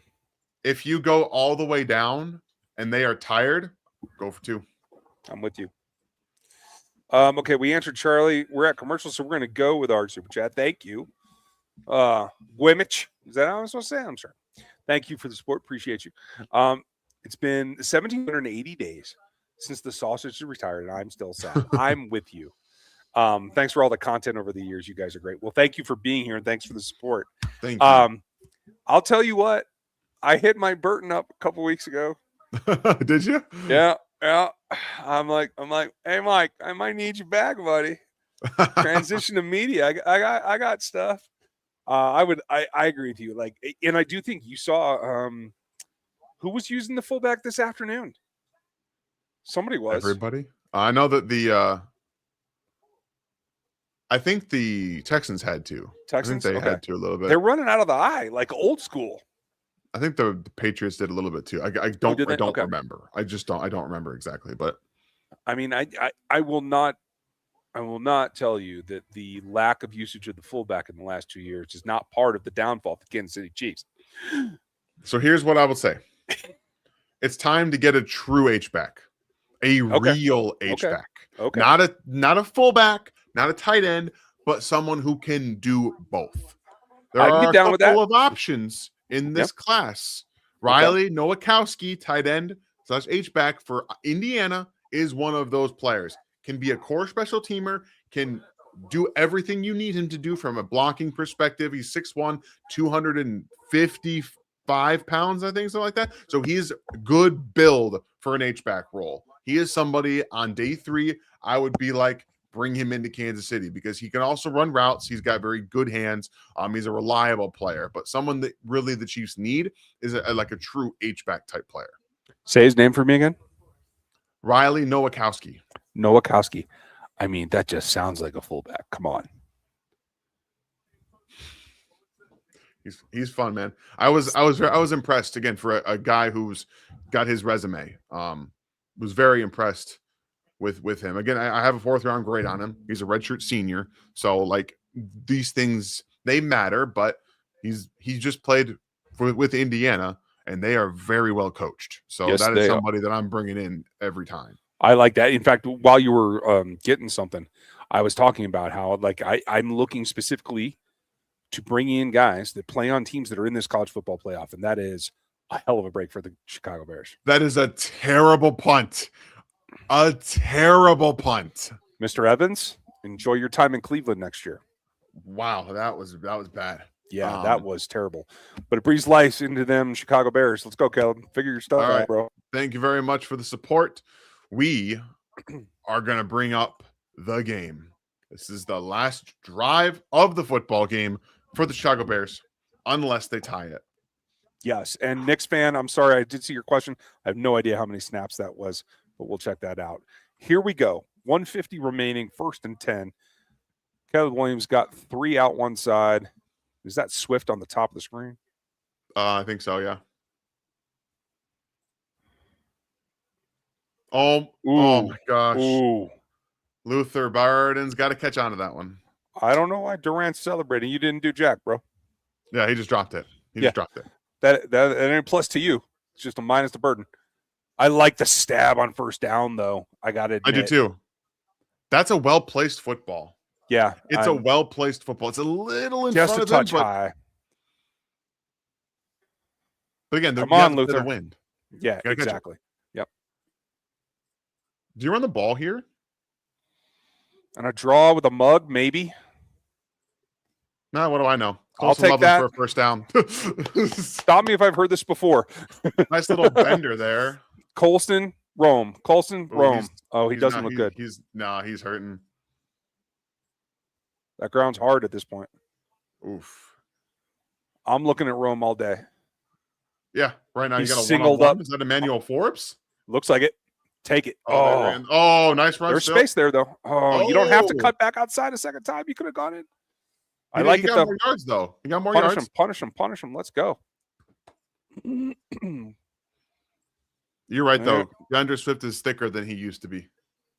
Okay, so I'm not seeing things. All right, rock on. No, he's absolutely thicker. 20-yard line going in. Here we go. 57 seconds. I like that they're in control. Nice. Yeah, I don't see anything frenetic here. Their Burden comes up with it down to the 12. Is that it? Yeah, it puts it right down. Puts just on the numbers. Let's go. Are they now you got to hurry up a little bit. Sailed. It almost looked like he's not getting a great grip on some of these balls that are going high on him. They are releasing just a little bit before he wants them to, I think. I think you're absolutely right.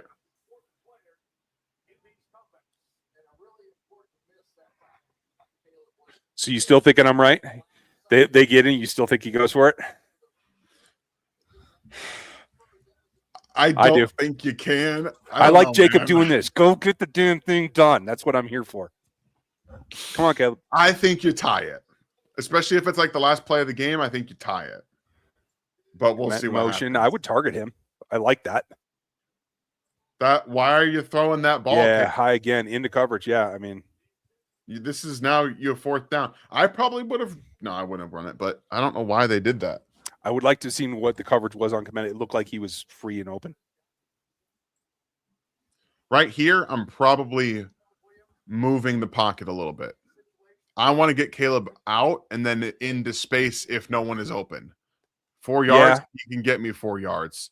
But yeah, it depends if they he's probably best in creation mode. It depends if they align wide to the side that you want to roll to, though. I think they roll into too many bad situations by alignment. Oh, jeez. All right, well, I don't have an issue wasting that. Oh, no, Rams burned timeout. Rams burned it? Dang. I go a break there. Here's a present. Take that. Yeah, Go play clock on, take the down. money and run. Maybe they didn't like what they had on the field versus what the Bears did. I don't know, but it allows the Bears to get into a more advantageous play call here. Take money and run. I gotta say, it is risky to throw the football in this weather on 4th and 4. I know they like Zacchaeus too. Watch where he aligns. Oh, middle drag against a backer with the 14. I don't know. Looks like they're bringing safeties. Oh, let them. No, that's it. Oh, shit. Oh my God. I told you. Cole Kmet by himself. Mama. What? Mama. Did you see that shit? What just happened? They lost track of the second tight end. That's what just happened. Oh my God, I'm so sorry. Woo, daddy. Which team's out there? Is Caleb out there? Let's see if I was right. What? No, they're going for the tie. Oh my God. Ow. Like I said, there's something about Caleb Williams that reminds me of Mahomes. The depth out of the pocket, the ability to turn his eyes away from what he has to do and still complete a pass like that. That's crazy. That was, again, he ran out of the pocket. You guys heard me. That's it. Yes. I thought the game was over. Caleb Williams said, nuh-uh. This is ridiculous. Line of scrimmage is the 13 here, folks, or 14. They need 4 yards, and instead of anything, nothing opens up immediately. He's back. He's way back. He throws this from the 40, 45 yards off of his back foot to a tight end that nobody was terribly concerned with. It's like he couldn't track the football. It's so like he just couldn't see it. It's so Mahomesian. It flutters too, so 14 underneath can't track it properly. That is absolutely insane. That is insane. Wow. The Bears have the quarterback, guys. They have the quarterback. God, I look forward to the next Chiefs Super Bowl against these Bears. Nice job by Cole Kmet to read that play. He's in contact with that, and then he sees it drifting, and he disengages. That is how you track a football. That was almost like, F it, Cole's down there somewhere. Yeah, no, that's true. Look at, show me Sean's eyes. He picked the right matchup too, because Kobe Durant's small. Yeah, absolutely. Smaller than Cole Kmet is. Holy cow. Get it stopped. There you go. All right. There is 13 seconds left. Seconds. The Rams have 2 timeouts. Did they just kneel on this? This they just sounds kneel on this, familiar. I wouldn't. You got 2 timeouts. I wouldn't either, but do they? No, they don't. With Matt Stafford, I wouldn't do it. Holy. I can't believe not to cuss on this stream here, folks. Appreciate y'all. Yeah. We're doing a good job, I think, of that. They are taking a knee. I told you. What?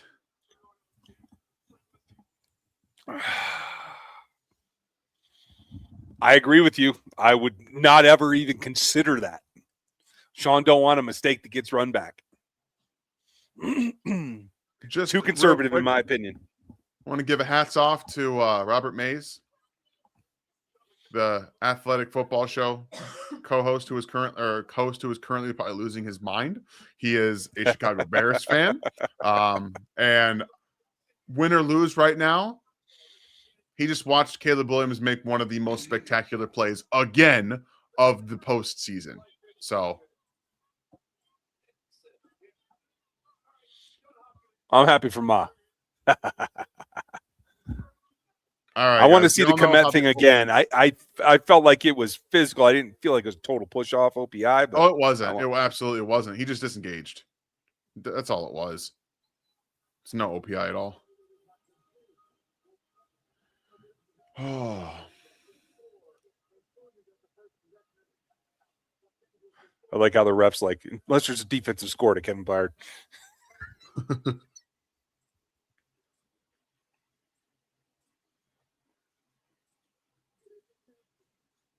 All right. Well, the Bears are going to kick. They're going to get to know what they need. Yeah, I'm not sure I buy that as the best strategy. I prefer it myself. I The understand situation they also got wanting into to the other go. night. So I think maybe it depends on how the fourth quarter ends. So maybe in the Bears position, they just scored a touchdown. Why wouldn't you want to get the ball back and just go back on the field? I think I understand that. Even more importantly, though, if you have a defensive ball game like this has been quite a bit of, right? If you feel like you're going to have to settle for a kick and they have to settle for a kick, you then get possession back with the chance to actually take the win without them getting a second possession. It's 17 points have been scored too. What happens if you just get a 3 and out?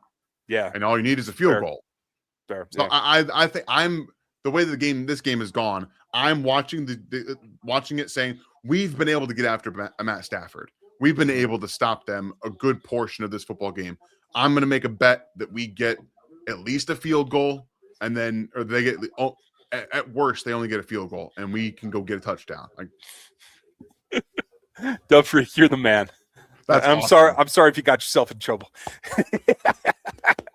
Worth it. That's awesome, man. Playoff not as exciting without Mahomes. Well, not for me personally, because I'm not screaming. Like, it was a good play, and I'm happy for the Bears and my connection to them. But that's why you guys can't watch me when I watch Mahomes. When I watch our games, I would be up running around. What you guys can't tell is that I'm in my basement here, and I have a nice projector putting this up. It's a nice big image. I would be running over there, like pointing and stuff and seeing the big screen. I would not be able to stay on camera is the problem.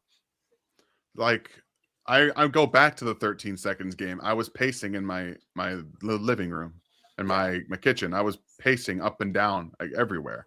Like, yeah, it doesn't work that way. I can't be on screen doing that. No, that's tough. All right. Appreciate the support, Dub Freak. Yes. As always. But, man, just the throws that Caleb has put on this postseason. He's made some clear misses. That's obvious. But, like, he's done some insane stuff. I mean, and honestly, as they show this replay, I'm almost to the point where if I'm the defensive coordinator, I'm like, okay, if he gets loose and we get pressure on him, guard the right half of our field. Yeah. Because he keeps throwing these hails over to his left, our right. That's what I'd be telling my defense. Yeah, I agree. Oh, Patrick just tweeted about the play. That's hilarious. I'm not surprised. Yeah, I mean, similarities are interesting, uncanny at times. Absolutely. It's hard not to watch the way that the way that Caleb plays in that sense and say that's very much Patrick-esque. Yeah. Now, if they do not come out and run this ball, I think the Rams lose. I think they will run the ball. That's how their offense is pretty much operated to get into scoring position. Is Kyron deeper than usual, or is it just me? I don't know. Just carrying Jackson for 3 yards. Yeah, right. His ability to accelerate out when he sees it is nice. Some Chiefs don't really have here, people. Nope. It's that lateral agility, man. He can accelerate going at an angle. Don't see with the running backs in Kansas City. I mean, Brashard Smith can do it. We've seen that now. So they just refuse to use it. Excuse me. Chris, Caleb is in his second year. He's not up for an extension until after next year. Trying to run behind Puka. Like I like the misdirection, but I don't know that that's the best way to accomplish that goal. I'm gonna answer this really quickly. Andy Reid, nothing will ever change. Andy Reid changed his offense twice in the last 7 or 8 years with Patrick Mahomes. They've changed it twice. Okay. So I understand thinking that it's not going to change, and this offseason will tell us the truth, but there's precedent that he will change. He's done it before. That's very true. And I have something to tell you all, since there's only a couple hundred of our select people here. Yeah. Someone made the same comment to me on a special recording I did. Oh my God. Wow. They didn't. You have got to be kidding me. They didn't block it up. Nope, they did not. At all. And just for you hardcore people that are on here with us right now, I have something special coming. I'm probably going to put it out behind the scenes first. But nearly the same thing was said to me last week by Alex Smith, who sat down with me for a 15-minute one-on-one. I'll have that here on the channel, as well as some of it on Locked On Chiefs. So be ready. Let's go. I think like Alex Smith does. I love it.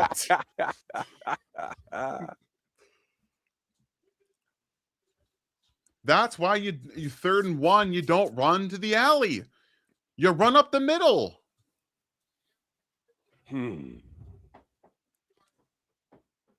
All right. Here it is. All right. Here we go. It needs a drive. You got to get for Cairo. Where do you need to get to right now? You need I would say, a 45-yard field goal. Yeah. I think that's what you're aiming for. So the 27, is that the math? Like 33, I think, something like that. 33 I plus don't 8 remember is 41 exactly. Plus 10 would be 51. So yeah, it's the 27 okay, yard 28. line. I don't know, but that's then to the 27, 28 yard line. You want to make this an accuracy-based kick, not a distance one. Yeah, I think you're pushing it at 50. I think he can make 50, but 45 is probably what you're shooting for. Hit it. I like the fake pitch, but get it gone. Okay. Look at Komet get the first. Very late to it, but yep.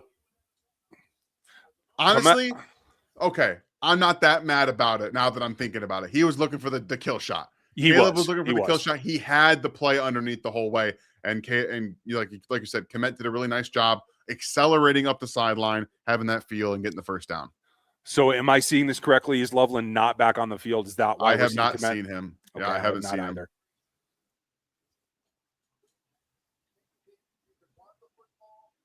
I would run the football. And that's Janders at his best. He just run up the middle, get your 2 yards, live to fight to 2nd and 8 instead of losing 2 yards. Yeah.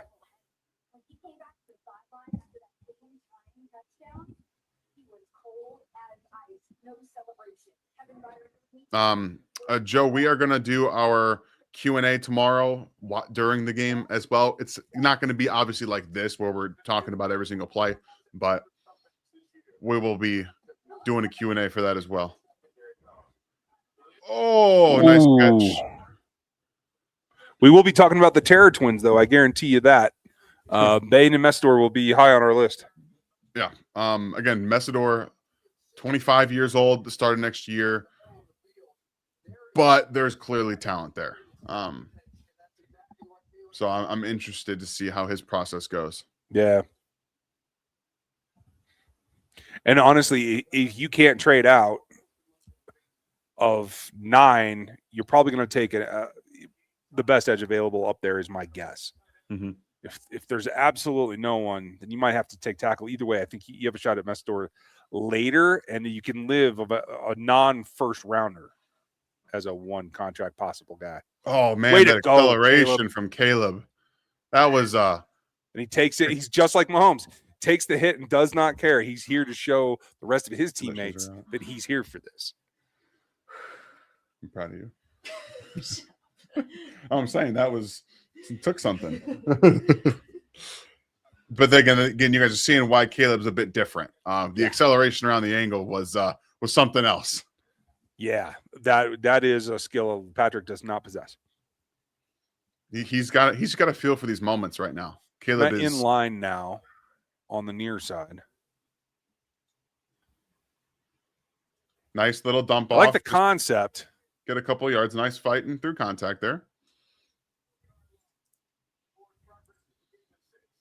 Not putting the ball in danger. Just get a few yards. Second and short now. Time is not a factor. No, exactly. I love that. You don't have to rush it.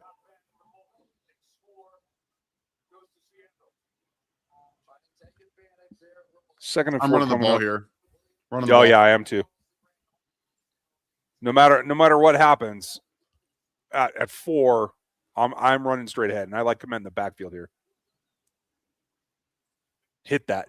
Ugh. Oh, follow him. Why do both of these teams, when it's a third or second and short, toss it to the outside? Run the ball up the gut. The only reason you should do this is when you see condensation, when everything's condensed on the inside. You're not seeing that here. You're seeing guys in 7 techniques on the edges, so they're not compressed. That's when you want to run outside. It's basic run recognition. We are not allowed to show the actual game, Paul, because that's called copyright infringement. Yes. Yeah. All right, here we are. 3rd and 6. Motion to Komet. Here comes the blitz. Ball's out. To And Komet. Did not get it. Didn't get it. Wasn't able to reach. I'm going for it. Absolutely. Where are they? It is 4th and short. I think they're near the 50? Yeah, but I think they're on their side of the field. Looks like Ben's calling a play. I'm going for it. I'm going for it.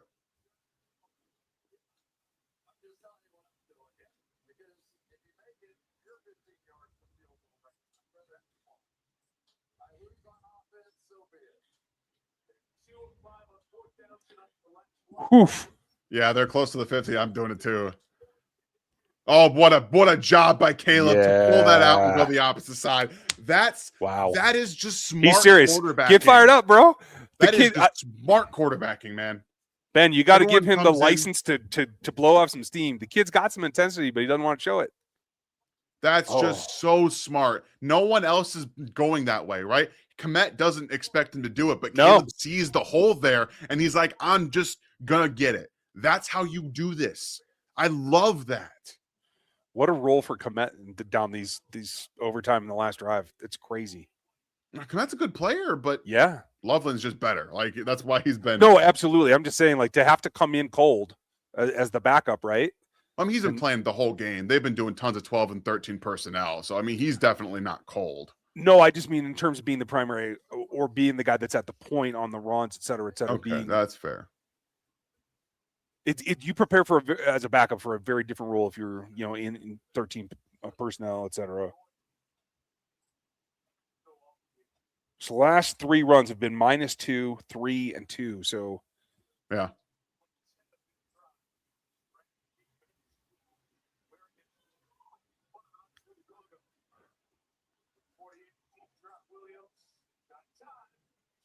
Oh, dear Lord. Oh, shit. Oh, no. Is that Lake? Why? It is Lake. No, it's Cam Curl. Oh, is it Cam Curl? Okay. Caleb. He short-armed it a little bit. Caleb. Dang. You can't do that, buddy. Obviously, everyone knows that. Yeah. Let me see what happens here. All right, so Cam Curl's on the opposite side of the field. He's shifting into a single high, I think. Yep, well, he's following Rome. He's got deep middle. And just sees the under. Yeah, that was just a terrible throw. Honestly, if he hits more in stride, I don't know that Curl's there to make any play at all. Oof. Yeah, that just got away from him. All right. Colston Loveland defense is being evaluated for a concussion. Is he? Okay. All right, defense, you're up. I mean, at least where it was on the field is as good a punt, if not anything else.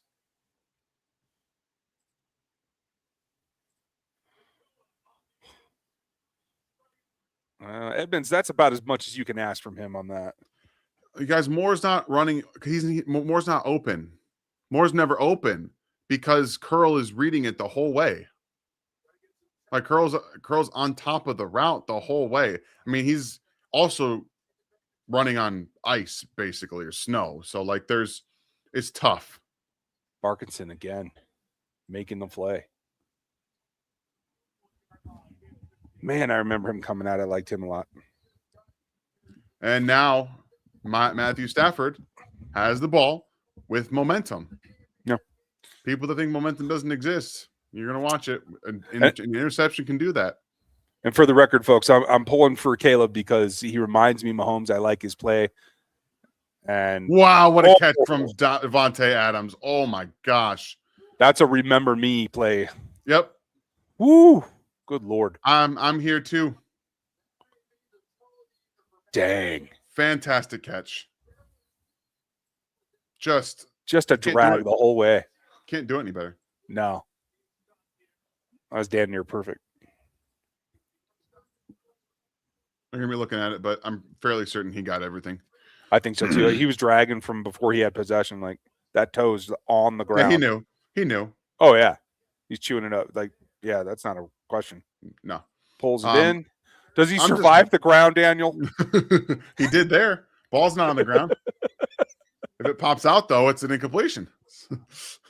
Yeah, he's got the ball. I don't know what they're questioning here. Yeah. I'm just watching good quarterbacking, Josh. I was watching him do well, and then he threw a really bad ball. Like a really bad ball. Yeah. And now I'm watching Matthew Stafford throw a really nice ball and have Devontae Adams with little toe drag swag. Nate Burleson's happy somewhere.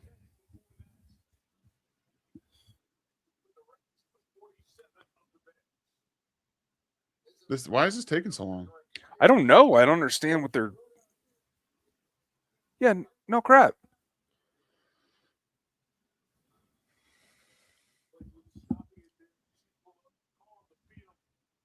All right, where are they?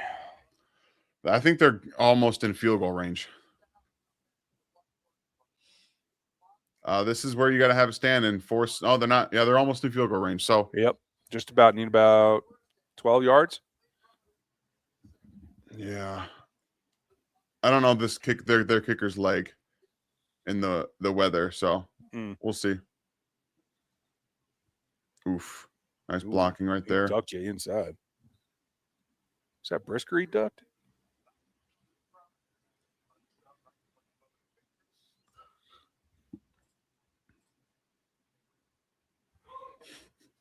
You might be right, Beyond Blessed. You might be right about that. I must not be paying enough attention. Ooh, that ball got deflected, knocked down. Ooh. All right, big third down coming up. Paul, the Rams have it 3rd and 6 now, just over the 50-yard line. So right now the Bears can prevent a field goal. Nice batted pass there. Yeah, that's a nice paw. Is that Jarrett? I think it was Jarrett. Probably. Here it is. It is 3rd and 6. 3 men right. Devontae alone on the left-hand side. Rams call a timeout. They got scared. Well, this is, again, this is game. It's not the end of the game, but this is a big 3rd down. Well, I guess that's true. They'll go for 4th if they don't get it here. Well, no, remember that it just keeps going. This will just keep going if it's tied. It has to keep going. So no, I mean, if they don't get it on 3rd down, they'll go for it on 4th down. No, I don't think they will. I think they'll punt it. Do you really? Okay. 3rd and 6? Yeah. 4th and 6? I absolutely think they'll punt it. If it's 4th and 1 or 2, I think they'll go for it. But I do think if it's 4th and 6, that they're going to punt it. Okay.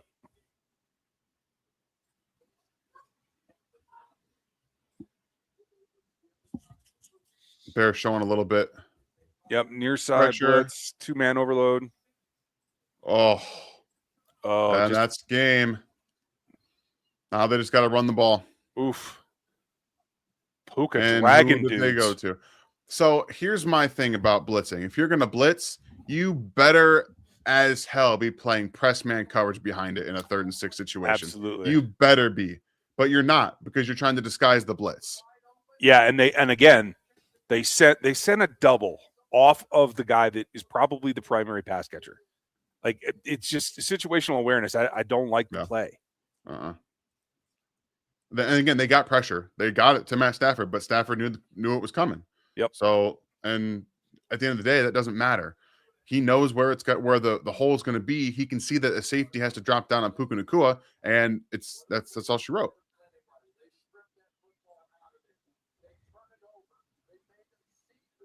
And the reason for everyone wondering why Blake Corum is in the football game, because he doesn't fumble the ball. Kyron Williams has a fumbling problem. That's why he is running the ball in this situation.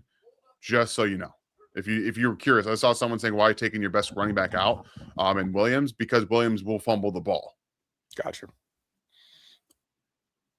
I did not know that was that big a concern. It's bad. He has a real fumble problem. He fumbled multiple times last year in the postseason in a snow game against the Eagles.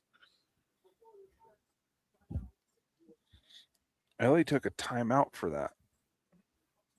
I don't have a clue. Exactly, Josh. That's what they are trying to prevent. They don't want that to happen because they have to run the ball now. And you might be right. He's been really good. Guess high leverage situations. Do you want to risk a fumble or not? No, I'm good. Thanks. This guy reminds me, but not to give anybody flashbacks. This is it Mevis or Mevis? Reminds me of Sebastian Jadkowski. I gotcha. That's true, Charlie. Rookie kicker. I forgot the Rams have a rookie kicker. Make it as close as you possibly can, or just don't leave any doubt. Oof. Oof. I do get why you throw the ball there.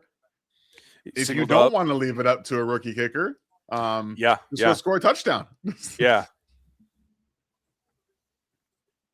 Singled up on a guy that's been making plays for you. Do you run the ball here in this situation, though? I would. Yeah. I mean, unless like you said, unless you don't trust the kicker. This is going to be a 45-yard field goal. Trying to get closer here. I'm going to play 40-yarder. They're still throwing the ball. Oh, he's stabbing at it. Oh. That was in somebody's grip. Holy I'm a little cow. confused about the idea there to throw the ball. Yeah. Well, that's crazy. All right. I mean, what? Why? This is the game.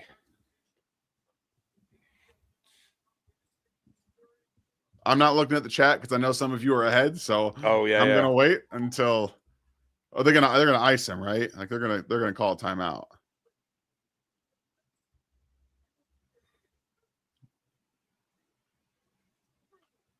They didn't call a timeout, did they? Nope. Okay. Rams win this ball game in overtime. Rams will be going to the NFC Championship game. Damn.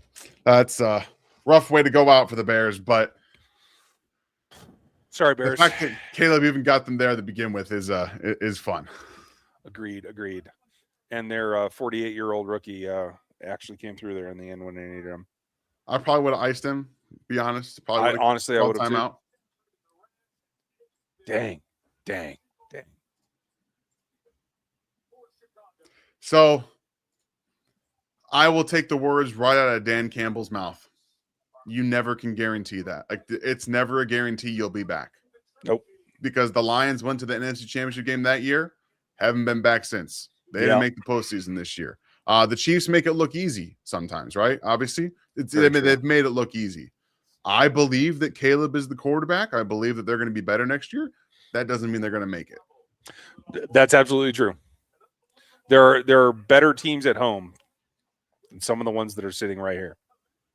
Damn, that's too bad. Well, what's not too bad is we thank you guys for hanging out with us. Hope you enjoyed it. You're proving the theory that we should be doing this, so I appreciate you all. We are going to have our normal Q&A. Maybe not the normal time, maybe not the normal amount because the national championship game will be going on. But we'll kick off at 7 Central for a while and try to answer some questions as well. Hope you will join us for that, and we'll talk about what's going on because a lot of scouting to be done off of that game that we'll all be watching live. So we might as well talk about it, right? Absolutely. I think it'll be a good time. Well done, Dan. Thanks for holding down the fort, and I appreciate you. That's 3.5 hours, guys. That was a 3.5 hour stream. Usually those are saved specifically for the draft. So thank you for being here with us. I know it's different. It's usually a lot of these are a lot of fun for us to do. And again, they're probably going to stay non-Chiefs specific. It just is a lot easier that way. It is what it is. You guys have a great day. Enjoy your week. We'll talk to you soon, and we'll see you tomorrow night. Thanks for watching this video from the team at RGR Football. Click these videos to see more and subscribe to RGR Football.